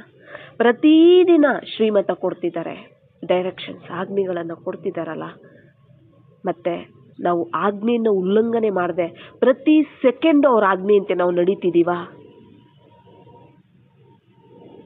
ಇಲ್ಲೇ ನಾವು ನಡೀತಿಲ್ಲ ಅಂದಮೇಲೆ ದ್ವಾಪರ ಕಲಿಯುಗದಲ್ಲಿ ಹೇಗೆ ನಾವು ನಡೆಯಕ್ಕೆ ಸಾಧ್ಯ ಆಗುತ್ತೆ? ಡೈರೆಕ್ಟ್ ಆಗಿ ಬಂದು ಭಗವಂತ ಆಜ್ಞೆಯನ್ನು ಕೊಡ್ತಿದ್ದಾರೆ ನಮಗೆ, ಪವಿತ್ರರಾಗಿ, ಯೋಗಿಗಳಾಗಿ, ಸತೋ ಪ್ರಧಾನರಾಗಿ ಪ್ರತಿಯೊಂದು ಕರ್ಮವನ್ನು ಕಲಿಸ್ತಿದ್ದಾರೆ ಇಲ್ಲಿ ನಮಗೆ. ಹೇಗೆ ಕೂತ್ಕೋಬೇಕು, ಹೇಗೆ ಎದ್ದೇಳಬೇಕು, ಹೇಗೆ ನೋಡಬೇಕು, ಹೇಗೆ ಮಾತಾಡಬೇಕು, ಹೇಗೆ ಯೋಚನೆ ಮಾಡಬೇಕು, ಹೇಗೆ ಸಂಕಲ್ಪ ಮಾಡಬೇಕು, ಪ್ರತಿಯೊಂದು ಕರ್ಮ ಯಾವ ರೀತಿ ಇರಬೇಕು ಅನ್ನೋದನ್ನು ಕಲಿಸ್ತಿದ್ದಾರೆ. ನಾವು ಕಲಿತಿದ್ದೀವಾ? ಅವರು ಏನು ಆಜ್ಞೆ ಮಾಡ್ತಾರೆ ಅದು ಕೇವಲ ಸುಖಕ್ಕೋಸ್ಕರನೇ ಮಾಡ್ತಾರೆ. ಆಜ್ಞೆ ನಮ್ಮ ಒಳ್ಳೇದಕ್ಕೋಸ್ಕರ ಮಾಡ್ತಾರೆ. ಸತ್ಯ ತ್ರೇತಾಯುಗ ಅಂದ್ರೇನು? ಸ್ವರ್ಗವನ್ನ ಕೊಡೋದಕ್ಕೆ ಮಾಡಿಸ್ತಾರೆ. ನಾವು ಅವರ ಆಜ್ಞೆಯಂತೆ ನಡೆದಿರುವಷ್ಟು ಕೂಡ ಸತ್ಯ ತ್ರೇತಾಯುಗಕ್ಕಾಗತ್ತೆ. ಅವರ ಆಜ್ಞೆಯನ್ನ ನಾವು ಉಲ್ಲಂಘನೆ ಮಾಡಿರ್ತೀವಲ್ಲ, ಅದು ದ್ವಾಪರ ಕಲಿಯುಗಕ್ಕೆ ಆಗತ್ತೆ. ಅದು ರಾವಣ. ನಾವು ಯೋಚನೆ ಮಾಡಬೇಕಾಗತ್ತೆ. ಆಜ್ಞೆಯನ್ನ ಉಲ್ಲಂಘನೆ ಮಾಡೋದೇ ಇಲ್ಲಿಂದನೇ ಬಂದಿದೆ, ಈ ಸಂಗಮಯುಗದಲ್ಲೇ ಬಂದಿದೆ. ನಾವೆಲ್ಲ ಎಷ್ಟರ ಮಟ್ಟಿಗೆ ಬಾಬಾ ಹೇಳಿದಂತೆ ನಾವು ನಡ್ಕೊಳ್ತಿದೀವಿ ಅನ್ನೋದನ್ನ ಚೆಕ್ ಮಾಡ್ಕೊಳ್ಳೋಣ. ಈಗಲೇ ಡೈರೆಕ್ಟ್ ಆಗಿ ಭಗವಂತನ ಬಗ್ಗೆ ಎಲ್ಲ ಗೊತ್ತಿದ್ದೂ ಸಹ, ಅವ್ರು ಬಂದಿದ್ದಾರೆ ಅನ್ನೋದು ಗೊತ್ತಿದ್ದು ಸಹ, ಅವ್ರು ಏನು ಅನ್ನೋದು ಗೊತ್ತಿದ್ರೂ ಸಹ ಅವ್ರ ಆಜ್ಞೆ ಅಂತ ನಾವು ನಡೀತಿಲ್ಲ ಅಂತಂದ್ಮೇಲೆ ಮತ್ತೆ ದ್ವಾಪರ ಕಲಿಯುಗದಲ್ಲಿ ನಾವು ಹೇಗೆ? ಅವರು ಆಜ್ಞೆ ಮಾಡೋದು ಈ ಸಮಯದಲ್ಲಿ ಮಾತ್ರನೇ. ಏನು ಅವರು ಆಜ್ಞೆ ಮಾಡ್ತಾರೆ ಅದರಂತೆ ನಾವು ನಡೀತೀವಿ. ಅದು ಸತ್ಯ ತ್ರೇತಾಯುಗಕ್ಕೆ. ಆಜ್ಞೆ ಮಾಡದೆ ನಾವು ಉಲ್ಲಂಘನೆ ಮಾಡಿರ್ತೀವಲ್ಲ, ಅವೆಲ್ಲ ಯಾವುದು? ರಾವಣನ ಗುಣಗಳಲ್ವಾ? ದೇಹಾಭಿಮಾನ. ಅದು ದ್ವಾಪರ ಕಲಿಯುಗಕ್ಕೆ. ಅವೆರಡು ಬೀಜವನ್ನು ನಾವು ಇಲ್ಲೇ ಬಿತ್ಕೋತೀವಿ. ನಮ್ಮ ರಚನೆನೇ ಅದು. ಸತ್ಯ ತ್ರೇತಾಯುಗಕ್ಕೂ ಸಂಪಾದನೆ ನಾವು ಇಲ್ಲೇ ಮಾಡ್ಕೋತೀವಿ, ದ್ವಾಪರ ಕಲಿಯುಗಕ್ಕೂ ಸಂಪಾದನೆ ನಾವು ಇಲ್ಲೇ ಮಾಡ್ಕೋತೀವಿ. ಡ್ರಾಮಾನುಸಾರವಾಗಿ ಇಡೀ ಕಲ್ಪಕ್ಕೆ ಬೇಕಾಗಿರೋ ಸಂಸ್ಕಾರ ನಾವಿಲ್ಲೇ ತುಂಬ್ಕೋತಾ ಇದ್ದೀವಿ. ದ್ವಾಪರ ಕಲಿಯುಗದಲ್ಲಿ ದೇಹಾಭಿಮಾನ ಬರಬೇಕು. ಯಾವಾಗ ಬಾಬಾ ನಮಗೆ ಶ್ರೀಮತ ಕೊಡ್ತಿದಾರಲ್ಲ, ಆಜ್ಞೆ ಕೊಡ್ತಿದಾರಲ್ಲ, ಆಜ್ಞೆ ಮಾಡ್ತಿದಾರಲ್ಲ, ಅದರಂತೆ ನಾವು ನಡೀತೀವಿ ಅಂತಂದ್ರೆ ಅದು ಯಾವ ರೀತಿ ಇರುತ್ತೆ? ಅವ್ರು ಯಾವ ರೀತಿ ಕೊಡ್ತಿದ್ದಾರೆ ಶ್ರೀಮತ? ಯಾವ ರೀತಿ ಕೊಡ್ತಿದ್ದಾರೆ? ಸುಖವನ್ನ ಕೊಡುವಂತಹದ್ದಲ್ವಾ? ಅವರ ಯಾವ ರೀತಿ ಮಾತಾಡ್ಬೇಕು, ಯಾವ ರೀತಿ ನಡ್ಕೋಬೇಕು, ನಡವಳಿಕೆ ಯಾವ ರೀತಿ ಇರ್ಬೇಕು, ಬಿಹೇವಿಯರ್ ಯಾವ ರೀತಿ ಇರಬೇಕು, ನಮ್ ಡ್ರೆಸ್ಸಿಂಗ್ ಸೆನ್ಸ್ ಯಾವ ರೀತಿ ಇರಬೇಕು, ನಾವ್ ಯಾವ ರೀತಿ ಇತರರ ಜೊತೆ ಮಾತಾಡ್ಬೇಕು, ಪ್ರತಿಯೊಂದು ಕಲಿಸ್ತಿದ್ದಾರೆ. ಮಕ್ಕಳು ಕಲಿಸ್ದಂಗೆ ಕಲಿಸ್ತಿದ್ದಾರೆ. ನಿಜ ತಾನೆ? ಅಷ್ಟು ಕಲಿಸ್ತಿದ್ದಾರೆ. ಇದೆಲ್ಲವನ್ನ ನಾವು ಎಷ್ಟರ ಮಟ್ಟಿಗೆ ಫಾಲೋ ಮಾಡಿದೀವಿ? ಮಾಡಿಲ್ಲ ಅಲ್ಲ. ಇವನ್ ಬ್ರಹ್ಮಬಾಬಾನೇ ಹೇಳ್ತಾ ಇದ್ರು, ಎಷ್ಟೇ ನಾವು ಇದ್ ಮಾಡಿದ್ರು ಊಟ ಮಾಡೋ ಟೈಮಲ್ಲಿ ನಾನು ಮರ್ತು ಬಿಡ್ತಿದ್ದೆ ನಾನು ಅಂತ ಅಲ್ವಾ? ಮರಿತೀವಿ ನಾವು. ಮರೆತಾಗ ದೇಹಾಭಿಮಾನದಲ್ಲಿ ಬರ್ತೀವಿ. ಆ ದೇಹಾಭಿಮಾನನೇ ರಾವಣ.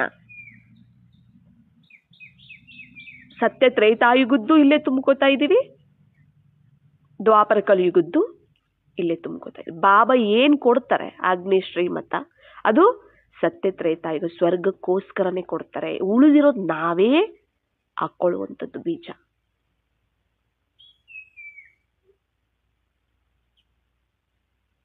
ಎಲ್ಲವೂ ಕಲಿಸ್ತಿದಾರಲ್ಲ. ಇಲ್ಲೇ ನಾವು ಆಜ್ಞೆಯಂತೆ ನಡೀತಿಲ್ಲ. ಡೈರೆಕ್ಟ್ ಆಗಿ ಬಂದು ಹೇಳಿದ್ರೇನೆ ನಾವು ಆಜ್ಞೆಯಂತೆ ನಡೀತಿಲ್ಲ. ಇನ್ ದ್ವಾಪರ ಕಲಿಯುಗದಲ್ಲಿ ಎಲ್ಲಿ ನಡೀತೀವಿ ನಾವು?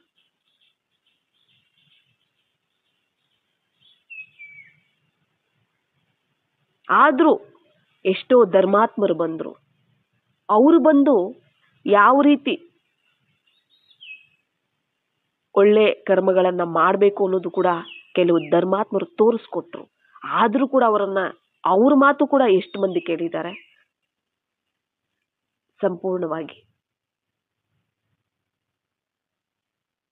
ಬುದ್ಧ ಇರ್ಬೋದು, ಕ್ರೈಸ್ಟ್ ಇರ್ಬೋದು ಅಲ್ವಾ, ಅವರೆಲ್ಲ ಬಂದು ಎಷ್ಟು ಅವರು ಒಳ್ಳೆಯ ಕರ್ಮಗಳನ್ನ, ಒಳ್ಳೆಯ ಒಂದು ಸಂಸ್ಕಾರವನ್ನ ತಿಳಿಸ್ಕೊಟ್ಟಿದ್ದಾರೆ. ಅವರು ಭಕ್ತಿ ಮಾರ್ಗದಲ್ಲೇ ಆಗ್ಲಿ, ಧರ್ಮಸ್ಥಾಪಕರು ಬಂದು ಅದನ್ನ ತಾನೇ ಎಷ್ಟು ಮಂದಿ ಎಷ್ಟರ ಮಟ್ಟಿಗೆ ಫಾಲೋ ಮಾಡಿದ್ದಾರೆ. ಇಡೀ ವಿಶ್ವ ಎಲ್ಲ ಮಾಡಕ್ಕಾಯ್ತಾ? ಇಲ್ಲ ಅಲ್ವಾ?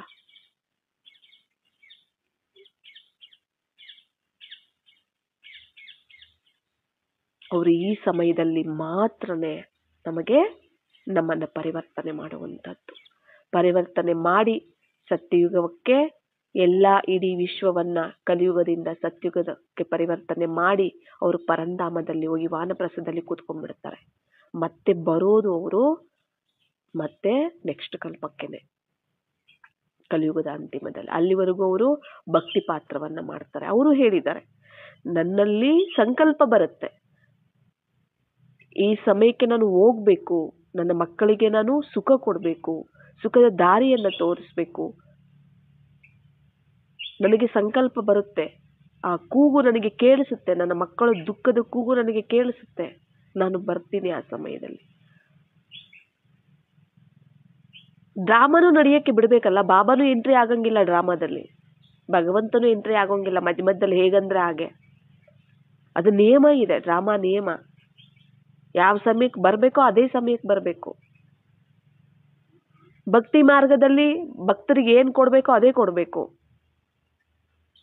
ನನಗೆ ಮೊದಲೇ ಎಲ್ಲ ಗೊತ್ತಿದ್ದಿದ್ರೆ ನಾನು ಮೊದಲೇ ಎಲ್ಲ ಬಂದು ತಿಳಿಸ್ಬಿಡ್ತಿದ್ದೆ ಅಂತ ಹೇಳ್ತಾರೆ ಬಾಬಾ. ದ್ವಾಪರ ಯುಗದಲ್ಲೇನೆ ಬಂದು ನಿಮ್ಮನ್ನ ಪರಿವರ್ತನೆ ಮಾಡ್ಬಿಡ್ತಿದ್ದೆ. ಅವಾಗ ನೆಕ್ಸ್ಟ್ ಕಲಿಯುಗನೇ ಬರ್ತಾ ಇರ್ಲಿಲ್ಲ. ಸತ್ಯುಗ ಆಗಿದ ತಕ್ಷಣ ದ್ವಾಪರ ಯುಗದಲ್ಲೇ ಬಂದ್ಬಿಟ್ಟು ಎಲ್ಲಾನು ನಿಮ್ಮನ್ನ ಪರಿವರ್ತನೆ ಮಾಡ್ಬಿಟ್ಟು ನೆಕ್ಸ್ಟ್ ಮತ್ತೆ ಸ್ವರ್ಗಕ್ಕೆ ಕಳಿಸ್ಬಿಡ್ತಿದ್ದೆ.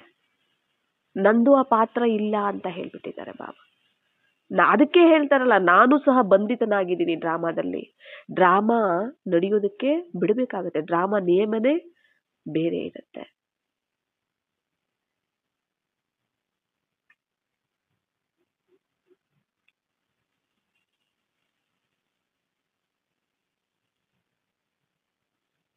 ಭಕ್ತಿ ಮಾರ್ಗದಲ್ಲಿ ಮಕ್ಕಳಿಗೆ ಏನು ನೋಡಿ, ಸ್ಟಾರ್ಟಿಂಗ್ ನಲ್ಲಿ ಭಕ್ತಿ ಮಾರ್ಗದಲ್ಲಿ ನವವಿಧ ಭಕ್ತಿ ಇತ್ತು, ನವದ ಭಕ್ತಿ ಇತ್ತು. ಅಷ್ಟು ನಿಸ್ವಾರ್ಥ, ಅಷ್ಟು ಭಾವನೆಯಿಂದ ಮಾಡ್ತಿದ್ರು. ಅಷ್ಟೇ ಫಲನೂ ಸಹ ಅವ್ರಿಗೆ ಹಾಗೆ ಸಿಕ್ತಿತ್ತು.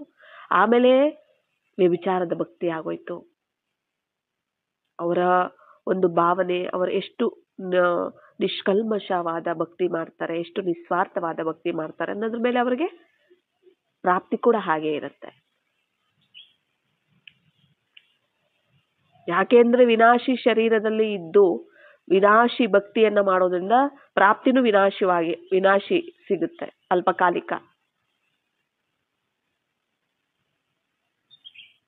ಇಲ್ಲಿ ಬಂದು ಬಾಬಾ ನಿಮ್ಮನ್ನ ಅರ್ಧ ಕಲ್ಪಕ್ಕೆ ಸ್ವರ್ಗಕ್ಕೆ ಕಳಿಸ್ತೀನಿ, ನಿಮ್ಮನ್ನ ಸ್ವರ್ಗದಲ್ಲಿ ಖುಷಿಯಾಗಿರಿ, ಸಂತೋಷವಾಗಿರಿ ಅಂತ ಹೇಳಿ ನಮಗೆ ಕೇವಲ ಸ್ವರ್ಗವನ್ನು ಕೊಟ್ಟೇ ಅವ್ರು ಹೋಗೋದು, ನರಕವನ್ನು ಕೊಟ್ಟು ಅವ್ರು ಹೋಗೋದಿಲ್ಲ ಭಗವಂತ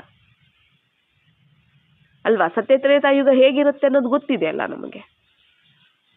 ಮತ್ತೆ ಅದನ್ನೇ ಕೊಟ್ಟು ಹೋಗೋದು ಭಗವಂತ ನಮಗೆ, ನರಕವನ್ನು ಕೊಡೋದಿಲ್ಲ ಅವರು.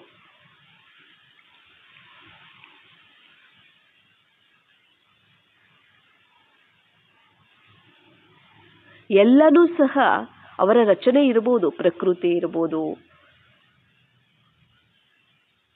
ನಾವಿರ್ಬೋದು, ರಚನೆ ಇರ್ಬೋದು. ಬಟ್ ಡ್ರಾಮಾ ಅನ್ನೋದಿದೆ ಅಲ್ಲ,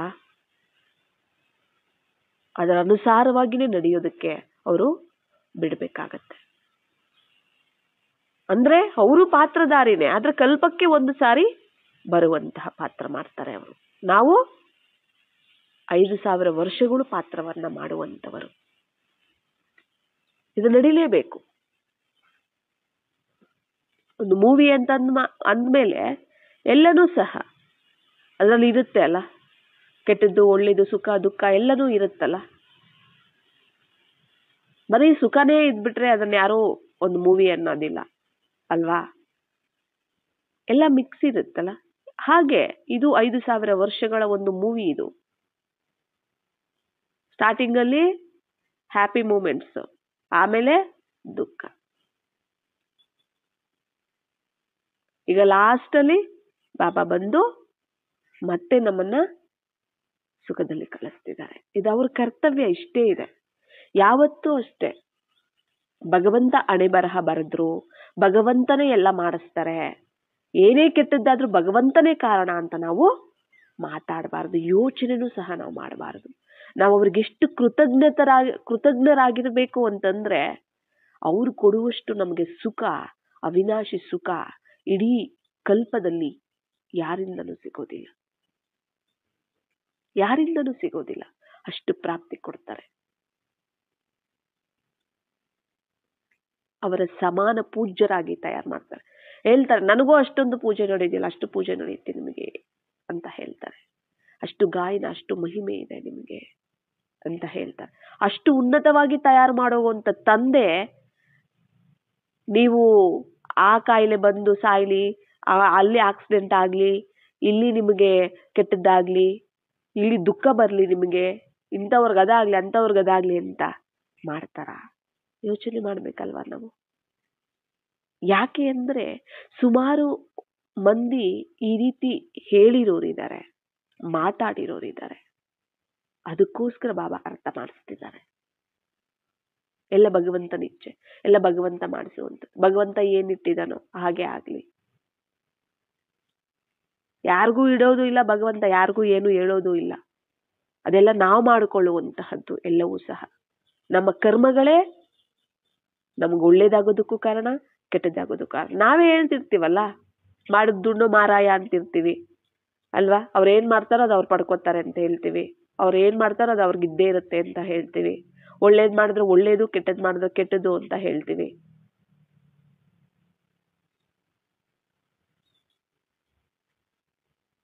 ಇಲ್ಲಿ ನಮಗೆ ಭಗವಂತನ ಬಗ್ಗೆ ಕೃತಜ್ಞತೆ ಇರಬೇಕು, ಭಗವಂತನ ಬಗ್ಗೆ ಪ್ರೀತಿ ಇರಬೇಕು, ವಿಶ್ವಾಸ ಇರಬೇಕು, ನಮಗೆ ಒಳ್ಳೆ ಭಾವನೆ ಇರಬೇಕು ಅವ್ರ ಬಗ್ಗೆ. ಕೇವಲ ಅವರು ಒಳ್ಳೇದಕ್ಕಷ್ಟೇ ಸೀಮಿತ ಭಗವಂತ, ಕೇವಲ ಒಳ್ಳೇದಕ್ಕಷ್ಟೇ ಸೀಮಿತ. ಕೆಟ್ಟದ್ದೇನಿದ್ರು ಮಕ್ಕಳು ನಾವೇ ಮಾಡೋದು. ರಾವಣನ್ನ ಹುಟ್ಟಾಕೋದೆ ನಾವು. ಬಾಬಾ ಏನ್ ಮಾಡ್ತಾರೆ?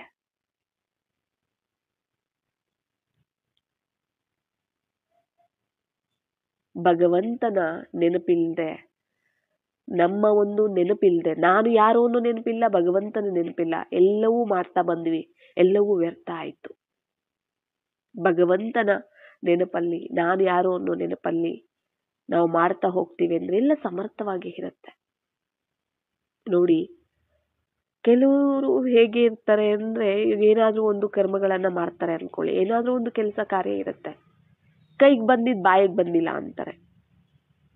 ಎಷ್ಟು ಕಷ್ಟಪಟ್ಟು ಮಾಡ್ತಾರೆ ಗೊತ್ತಾ? ಹಾರ್ಡ್ ವರ್ಕ್ ಮಾಡ್ತಾರೆ. ಕೈಗೆ ಬಂದಿದ್ದು ಬಾಯಿಗೆ ಬಂದಿಲ್ಲ ಅಂತ ಹೇಳ್ತಾರೆ. ಆದ್ರೆ ಕೆಲವ್ರು ಹೇಳ್ತಾರೆ ನೋಡಿ, ಯಾರು ಯಾವ ದೇವರು ಕಾಪಾಡೋದಿಲ್ಲ, ಯಾರು ಕಾಪಾಡೋದಿಲ್ಲ, ನಾವು ಕಷ್ಟಪಟ್ರೆ ನಾವು ತಿಂತೀವಿ, ನಾವು ಕಷ್ಟಪಟ್ರೆ ನಾವು ತಿಂತೀವಿ, ನಮ್ಗೆ ಕಷ್ಟಪಟ್ರೆ ನಮ್ಗೆಲ್ಲ ಸಿಗತ್ತೆ. ಬಟ್ ಅಷ್ಟು ಕಷ್ಟಪಟ್ರು ಕೈಗೆ ಬಂದಿದ್ ಬಾಯಿಗೆ ಬಂದಿಲ್ಲ ಅಂದ್ರೆ ಅದಕ್ಕೆ ಅರ್ಥ ಏನು? ನಮ್ಮ ಒಂದು ಒಳ್ಳೆಯ ಕರ್ಮಗಳು, ಭಗವಂತನ ಬಗ್ಗೆ ಇರುವಂತಹ ಭಾವನೆ, ಅವನ ಆಶೀರ್ವಾದ ಬೇಕು. ಒಳ್ಳೇದು ಮಾಡಿದಾಗ ಅವನ ಆಶೀರ್ವಾದ ಇದ್ದೇ ಇರುತ್ತೆ ನಮಗೆ. ಪುಣ್ಯ ಕಾರ್ಯಗಳನ್ನ, ಪುಣ್ಯ ಕೆಲಸಗಳು, ಪುಣ್ಯ ಕರ್ಮಗಳನ್ನ ನಾವು ಮಾಡ್ಬೇಕಾಗತ್ತೆ, ಈಸಿ ಆಗ್ಬಿಡುತ್ತೆ.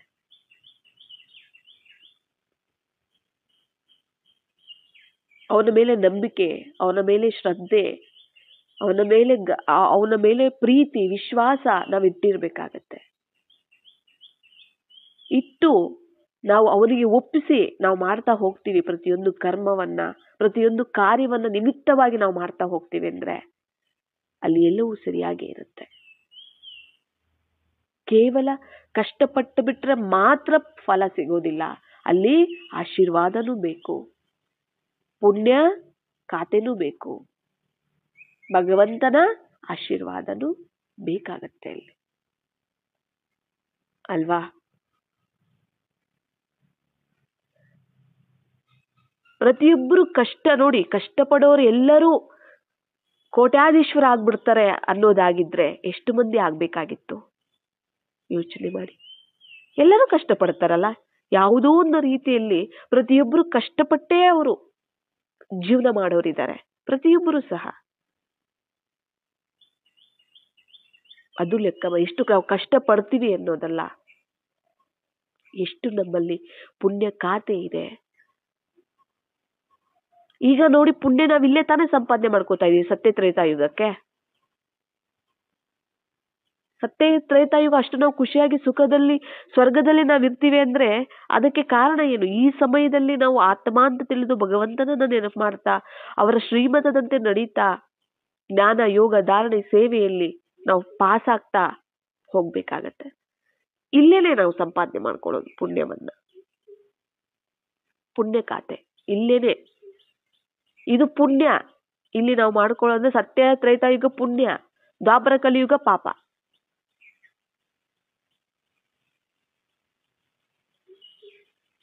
ಭಗವಂತನನ್ನ ಮರೆತು ನಾವು ಮಾಡುವುದೆಲ್ಲವೂ ಪಾಪನೇ ಅಂತ ಹೇಳ್ತಾರೆ ಬಾಬಾ. ದೇಹಾಭಿಮಾನದಲ್ಲಿ ಬರೋದೇ ಪಾಪ ಅಂತ ಹೇಳ್ತಾರೆ. ಮತ್ತೆ ದ್ವಾಪರ ಯುಗದಿಂದಲೂ ಸಹ ನಾವು ದೇಹಾಭಿಮಾನದಲ್ಲೇ ಬಂದಿರುವಂಥದ್ದು. ನಾವೆಷ್ಟೇ ಪುಣ್ಯ ಕಾರ್ಯಗಳನ್ನ ಮಾಡಿದ್ರು ಅದು ವಿಕರ್ಮನೆ ಅಂತ ಹೇಳಿದ್ದಾರೆ. ಯಾಕೆ? ಅಲ್ಲಿ ನಾನು ಯಾರು ಅನ್ನೋ ಸ್ಮೃತಿ ಇಲ್ಲ, ನನ್ನ ತಂದೆ ಯಾರು ಅನ್ನೋ ಭಗವಂತನ ಸ್ಮೃತಿನೂ ಸಹ ಇಲ್ಲ. ಇಲ್ಲಿ ನಾನು ಯಾರು ಅನ್ನೋ ಸ್ಮೃತಿ ಇದ್ದು, ಭಗವಂತನ ನೆನಪಲ್ಲಿದ್ದು ಪ್ರತಿಯೊಂದು ನಿಮಿತ್ತವಾಗಿ ನಾವು ಮಾಡ್ತಾ ಹೋಗ್ತೀವಿ. ಕೇವಲ ನೋಡಿ, ಪ್ರತಿಯೊಬ್ಬರ ಬಗ್ಗೆ ಶುಭ ಭಾವನೆ ಇಡಿ, ಶುಭ ಸಂಕಲ್ಪ ಮಾಡಿ, ಕಲ್ಯಾಣ ಭಾವನೆ ಇರಲಿ, ಬೇಹದ್ದಿನ ಸೇವಾದಾರಿಗಳಾಗಿ ಇಡೀ ವಿಶ್ವದ ಬಗ್ಗೆ ಯೋಚನೆ ಮಾಡಿ. ನಾವಾದ್ರೂ ಕೂಡ ನಾವಿರೋ ಒಂದು ಜಾಗ, ನಮ್ದು ಇದೋ ಒಂದು ಸೆಂಟರು, ಇಲ್ಲ ನಮ್ಮ ಒಂದು ಮನೆಯ ಬಗ್ಗೆ, ಇಲ್ಲ ಒಂದು ಊರ್ ಬಗ್ಗೆ, ಇಷ್ಟೇ ನಾವು ಯೋಚನೆ ಮಾಡ್ತೀವಿ. ಆದ್ರೆ ಭಗವಂತ ಏನ್ ಹೇಳ್ತಾರೆ? ಬೇಹದ್ದು ಇಡೀ ವಿಶ್ವದ ಬಗ್ಗೆ ಯೋಚನೆ ಮಾಡಿ ಅಂತ ಹೇಳ್ತಾರೆ. ಅವ್ರಿಗೂ ನಮಗೂ ಎಷ್ಟು ವ್ಯತ್ಯಾಸ ಇದೆ ಅಲ್ಲ. ನಾವು ಸ್ವಾರ್ಥಿಗಳು, ಭಗವಂತ ನಿಸ್ವಾರ್ಥಿ. ಆ ನಿಸ್ವಾರ್ಥವನ್ನ ಕಲಿಸ್ತಿದ್ದಾರೆ ನಮಗೆ. ಕೆಟ್ಟದನ್ನ ಹೇಗೆ ಕಲಿಸ್ತಾರೆ ಅವರು? ಪ್ರತಿಯೊಬ್ಬರಿಗೂ ಶುಭ ಭಾವನೆಯನ್ನ ಇಡಿ, ನಿಂದನೆ ಮಾಡೋರ್ಗೂ ಶುಭ ಭಾವನೆ ಇಡಿ ಅಂತ ಹೇಳ್ತಾರೆ. ಗ್ಲಾನಿ ಮಾಡೋರ್ಗೂ ಶುಭ ಭಾವನೆ ಇಡಿ ಅಂತ ಹೇಳ್ತಾರೆ. ಆಶೀರ್ವಾದಗಳನ್ನು ಕೊಡಿ, ವರದಾನಗಳನ್ನು ಕೊಡಿ, ದಯಾಭಾವನೆ ಇಡಿ ಅಂತ ಹೇಳ್ತಾರೆ. ಅಂತ ತಂದೆ ನಮಗೆ ಕೆಟ್ಟದ್ದು ಹೇಗೆ ಮಾಡಕ್ಕೆ ಸಾಧ್ಯ? ಹೇಗೆ ಕೆಟ್ಟದ್ದು ಮಾಡ್ತಾರೆ ಅವರು ನಮಗೆ? ಇಲ್ಲಿ ಹಣೆ ಬರಹ ಅಂದ್ರೇನೆ ನಮ್ಮ ಕರ್ಮಗಳು, ನಮ್ಮ ಸಂಸ್ಕಾರಗಳು. ನಾವ್ ಏನ್ ಮಾಡಿರ್ತೀವಿ ಅದನ್ನ ಅನುಭವಿಸಲೇಬೇಕಾಗತ್ತೆ.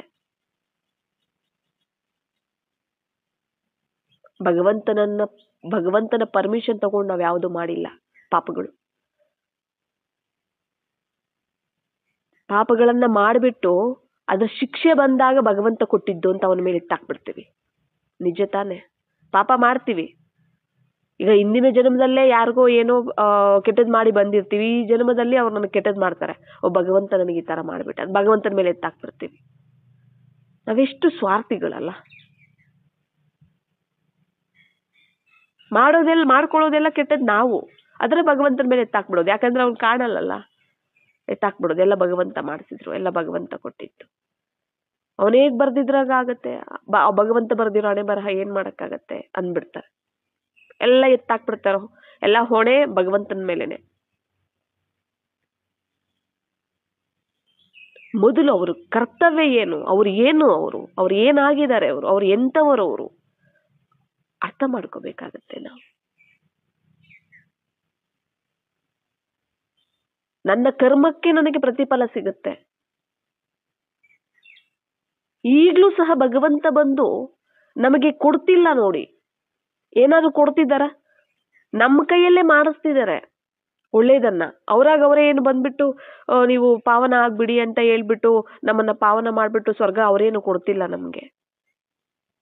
ಕೊಟ್ಬಿಟ್ರ ಹಂಗೆ ಕೊಟ್ಬಿಡ್ತಾರ ಅವರು ಸ್ವರ್ಗವನ್ನ ನಮ್ಗೆ? ಹೇಳ್ತಿದಾರಲ್ಲ, ಈ ರೀತಿ ಕರ್ಮಗಳನ್ನ ಮಾಡಿ, ಈ ರೀತಿ ಸೇವೆ ಮಾಡಿ, ಈ ರೀತಿ ಸ್ಮೃತಿ ಇರ್ಲಿ, ಈ ರೀತಿ ದೃಷ್ಟಿ ಇರ್ಲಿ, ಎಲ್ಲವೂ ಸಹ ಹೇಳ್ತಿದ್ದಾರೆ. ಆ ರೀತಿ ನಡ್ಕೊಂಡಾಗ ಮಾತ್ರ ನಮಗೆ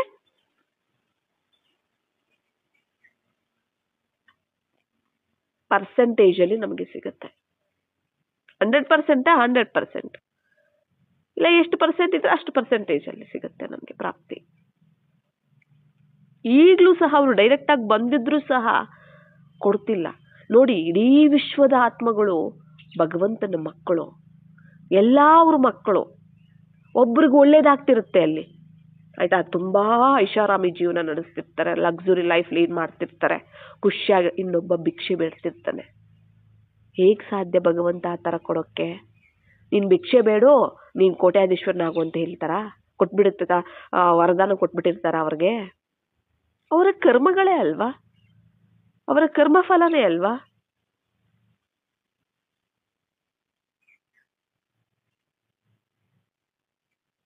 ಎಲ್ಲ ನಾವೇ ಮಾಡ್ಕೊಳ್ಳುವಂತಹದ್ದು. ತುಂಬಾ ಮಂದಿ ಭಗವಂತನನ್ನ ಬ್ಲೇಮ್ ಮಾಡೋದನ್ನ ನಾವು ನೋಡಿದ್ವಿ. ಬಾಬಾರವರ ಮಕ್ಕಳೇ ಕೆಲವರು ಬ್ಲೇಮ್ ಮಾಡ್ತಾರೆ. ಬಾಬಾ ಯಾಕೆ ನನ್ಗೆ ಈ ತರ ಮಾಡ್ಬಿಟ್ಟೆ ಅಂತ ಕೂತ್ಕೊಂಡು ಅಳೋರಿದ್ದಾರೆ. ಬಾಬನ ಮುಂದೆ ಹೋಗಿ. ಬಾಬಾ ಮಾಡ್ತಾರಾ? ಯೋಗದಲ್ಲಿ ಕೂತ್ಕೊಳ್ಳೋದು, ಬಾಬನ ಮುಂದೆ ಹೇಳಿ ಅಳ್ತಾರೆ. ಅವೆಲ್ಲ ಮಾಡಬಾರ್ದು ನಾವು ಮಕ್ಕಳು. ಅದಕ್ಕೆ ಕಂಪಲ್ಸರಿ ನಾವು ಕರೆಕ್ಟಾಗಿ ನಾವು ತಿಳ್ಕೋಬೇಕಾಗತ್ತೆ ಬಾಬಾರ ಕರ್ತವ್ಯ ಏನು, ಯಾಕೆ ಈ ರೀತಿ ಎಲ್ಲ ನಡೀತಿದೆ. ಕರ್ಮಗಳ ಗುಷ್ಯಗತಿ ತಿಳಿಸಿದ್ದಾರೆ ಬಾಬಾ.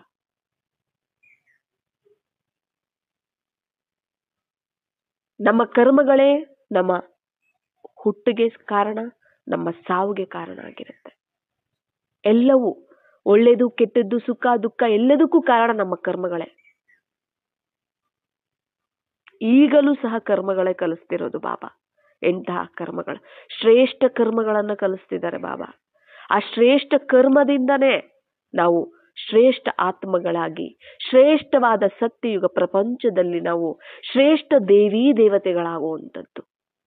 ಇಷ್ಟೇ ಅವರು ಮಾಡುವಂಥದ್ದು. ಮುಂದಿನದ್ದೆಲ್ಲ ಆ ಶ್ರೇಷ್ಠತೆ ಹೊರಟೋಗುತ್ತೆ. ಆಮೇಲೆ ಎಲ್ಲ ತಿಂದು ಖಾಲಿ ಮಾಡ್ಬಿಡ್ತೀವಿ ತ್ರೇತಾಯುಗದ ಅಂತಿಮಕ್ಕೆ. ದ್ವಾಪರ ಯುಗದಲ್ಲಿ ಎಲ್ಲ ಖಾಲಿ ಡಬ್ಬ. ಅಂದ್ರೆ ಸ್ಥೂಲವಾಗಿ ಇರುತ್ತೆ, ಧನ ಸಂಪತ್ತು ಎಲ್ಲ ಇರುತ್ತೆ. ಬಟ್ ಸತ್ಯ ತ್ರೇತಾಯುಗದಲ್ಲಿ ಇದ್ದಂಗೆ ಇರೋದಿಲ್ಲ ಅಲ್ಲ. ದ್ವಾಪರ ಯುಗದಲ್ಲಿ ತುಂಬಾ ಡಿಫರೆನ್ಸ್ ಇರುತ್ತಲ್ಲ. ಎಲ್ಲ ಇರುತ್ತೆ, ದುಡ್ಡು ಸಂಪತ್ತು ಎಲ್ಲವೂ ಸಹ ಇರುತ್ತೆ ಅಲ್ಲೂ ಸಹ. ಇಷ್ಟು ಕೊಟ್ಟು ಹೋಗ್ತಾರೆ ಭಗವಂತ ನಮಗೆ.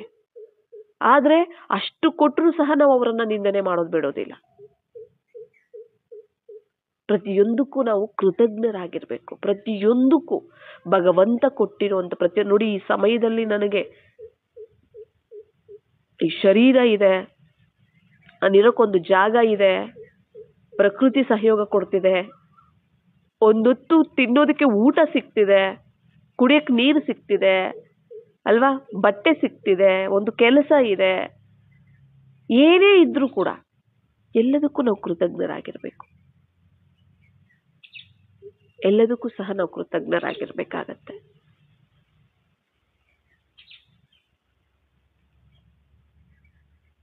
ಕಷ್ಟ ಬಂದಾಗ, ಸಮಸ್ಯೆ ಬಂದಾಗ ಯಾವುದೋ ಜನ್ಮದ ಲೆಕ್ಕಾಚಾರ, ಸಾಲ ತೀರೋದಕ್ಕೆ ಬಂದಿದೆ, ತೀರ್ತಿದೆ, ಹೊರಟೋಗುತ್ತೆ. ಯಾವುದೂ ಅಷ್ಟೇನೆ ಬಂದು ನಿರಂತರವಾಗಿ ಸ್ಥಿರವಾಗಿ ನಿಲ್ಲುವಂಥದ್ದು ಯಾವುದೂ ಇಲ್ಲ. ಬರುತ್ತೆ, ಹಂಗೆ ಹೋಗುತ್ತೆ.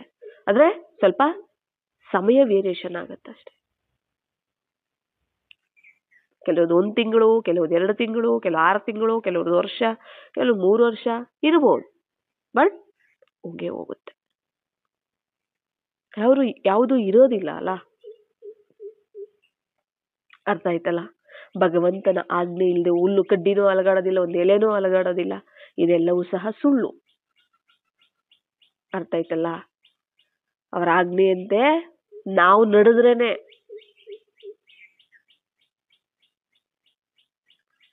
ಪ್ರಕೃತಿನೂ ಸಹ ನಡೆಯಕ್ಕಾಗೋದು ಅಲ್ವಾ. ಯಾಕಂದ್ರೆ ನಮಗೂ ಪ್ರಕೃತಿಗೂ ಲಿಂಕ್ ಇದೆ ಅಲ್ಲ.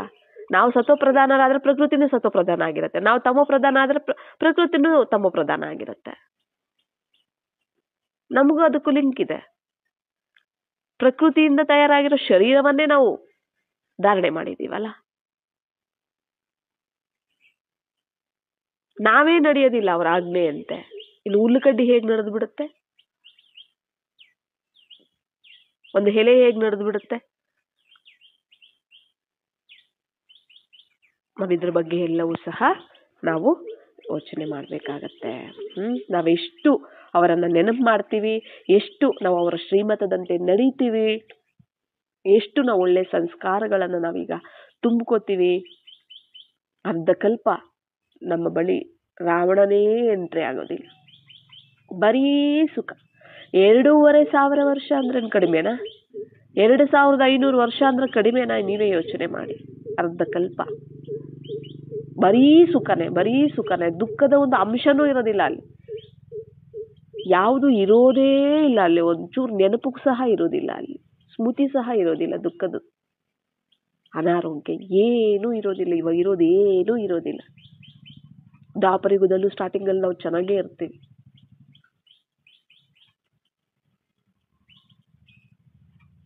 ಕಲಿಯುಗದಲ್ಲೂ ಅರ್ಧ ಭಾಗ ಚೆನ್ನಾಗೇ ಇರ್ತೀವಿ. ಆಮೇಲೆ ನಮ್ಮ ಕರ್ಮಗಳು ತುಂಬಾ ತಮ್ಮ ಪ್ರಧಾನ ಆದಾಗ ನಮಗೆ ದುಃಖ ಜಾಸ್ತಿ ಆಗುವಂಥದ್ದು ಕಲಿಯುಗದಿಂದ.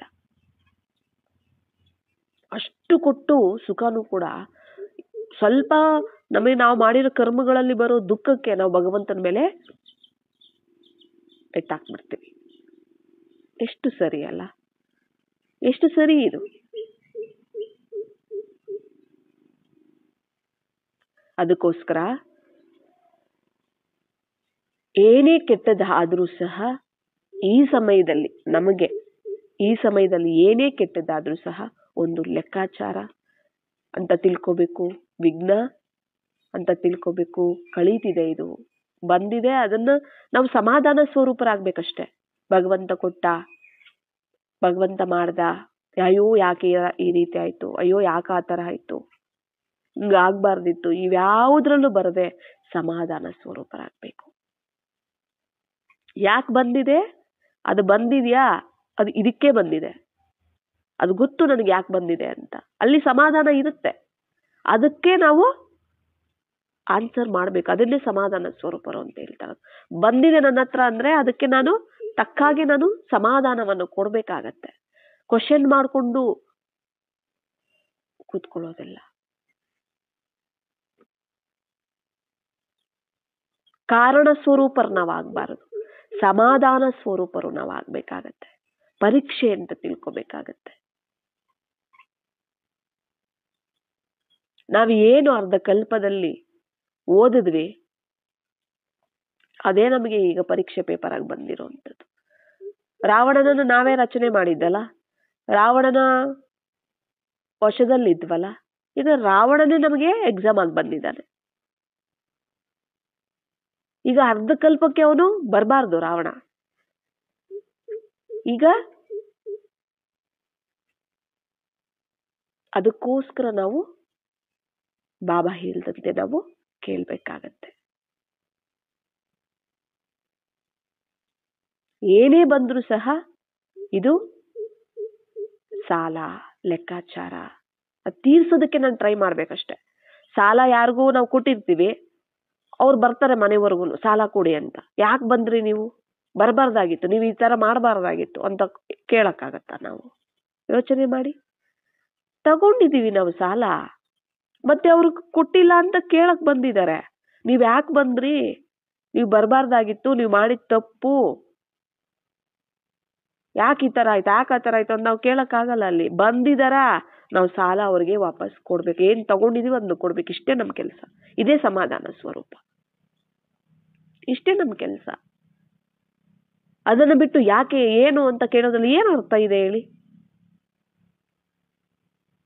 ಅಲ್ವಾ? ಒಂದು ಸಾಲ ಅಂತ ತಿಳಿಬೇಕು, ಇನ್ನೊಂದು ನಾವು ಬಾಬಾರವರ ಶಿಕ್ಷಣ, ನಾವೇನು ಬಾಬಾ ನಮಗೆ ಶಿಕ್ಷಣ ಕೊಡ್ತಿದ್ದಾರೆ, ಯಾವ ರೀತಿ ಕರ್ಮ ಮಾಡಬೇಕು, ಯಾವ ರೀತಿ ಇರ್ಬೇಕು, ನಮ್ಮ ಯೋಚನೆಗಳು, ದೃಷ್ಟಿ ಎಲ್ಲ ನಮಗೇನು ಶಿಕ್ಷಣ ಕೊಡ್ತಿದಾರಲ್ಲ, ಶ್ರೀಮತಕ್ಕೆ ವಿರುದ್ಧವಾಗಿ ರಾವಣನ ಮತ ಎಕ್ಸಾಮ್ ಆಗಿ ಬರ್ತಾ ಇದೆ. ಇದನ್ನ ನಾವು ಅರ್ಥ ಮಾಡ್ಕೋಬೇಕು. ಯಾವುದಕ್ಕೆ? ಶ್ರೀಮತಕ್ಕೆ ಎಕ್ಸಾಮು ಯಾವುದು? ರಾವಣ.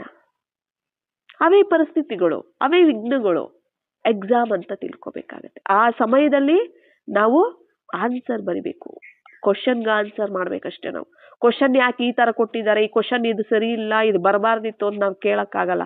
ಕ್ವಶನ್ ಕೊಟ್ಟಿದಾರ ಎಕ್ಸಾಮ್ ಅಲ್ಲಿ, ಅದಕ್ಕೆ ಆನ್ಸರ್ ಗೊತ್ತಿದ್ರೆ ಬರಿಬೇಕು ಅಷ್ಟೇ, ಇಲ್ಲಾಂದ್ರೆ ಬಿಟ್ಬಿಡ್ಬೇಕಷ್ಟೇ. ಯಾಕೆ ಏನು ಅಂತ ಕೂತ್ಕೊಳ್ಳಂಗಿಲ್ಲ ಇಲ್ಲಿ ಅಲ್ವಾ? ಮತ್ತೆ ಕ್ವಶನ್ ಬಂದಿದೆ, ನಾನು ಆನ್ಸರ್ ಮಾಡ್ಬೇಕು. ಬಾಬಾರವ್ರ ನೆನಪಲ್ಲಿ ಇರ್ತೀವಿ, ನಾವು ಆತ್ಮದ ಸ್ಮೃತಿಯಲ್ಲಿ ಇರ್ತೀವಿ ಅಂದ್ರೆ ನೆನಪು ಬರುತ್ತೆ ನಮ್ಗೆ, ನಾವು ಮಾಡ್ಬೇಕು ಇಷ್ಟೇ. ಎಲ್ಲದಕ್ಕೂ ಭಗವಂತನ ಮೇಲೆ ಹಾಕೋದು, ಎಲ್ಲನೂ ಸಹ ಭಗವಂತನ ಮೇಲೆ ಹಾಕೋದು ತಪ್ಪಾಗತ್ತೆ. ನಮಗೆಲ್ಲ ಗೊತ್ತಿದ್ದು ಸಹ ನಾವು ಹಾಕ್ಬಾರ್ದು. ಬಾಬಾ ಯಾಕೆ ಈ ರೀತಿ ಮಾಡಿದ್ರು, ಬಾಬಾ ಯಾಕೆ ಈ ತರ ಮಾಡ್ತಿದ್ದಾರೆ ಅಂತ ಬಾಬನ ಮೇಲೆ ಈಗಲೂ ಸಹ ಬಾಬಾರವರ ಮಕ್ಕಳು ಬ್ಲೇಮ್ ಮಾಡೋದು ಇದೆ. ಅದಕ್ಕೋಸ್ಕರ ಬಾಬಾ ತಿಳಿಸ್ಕೊಡ್ತಿದ್ದಾರೆ. ಅರ್ಥ ಆಯ್ತಲ್ಲ? ಅಚ್ಚಾ, ಓಂ ಶಾಂತಿ.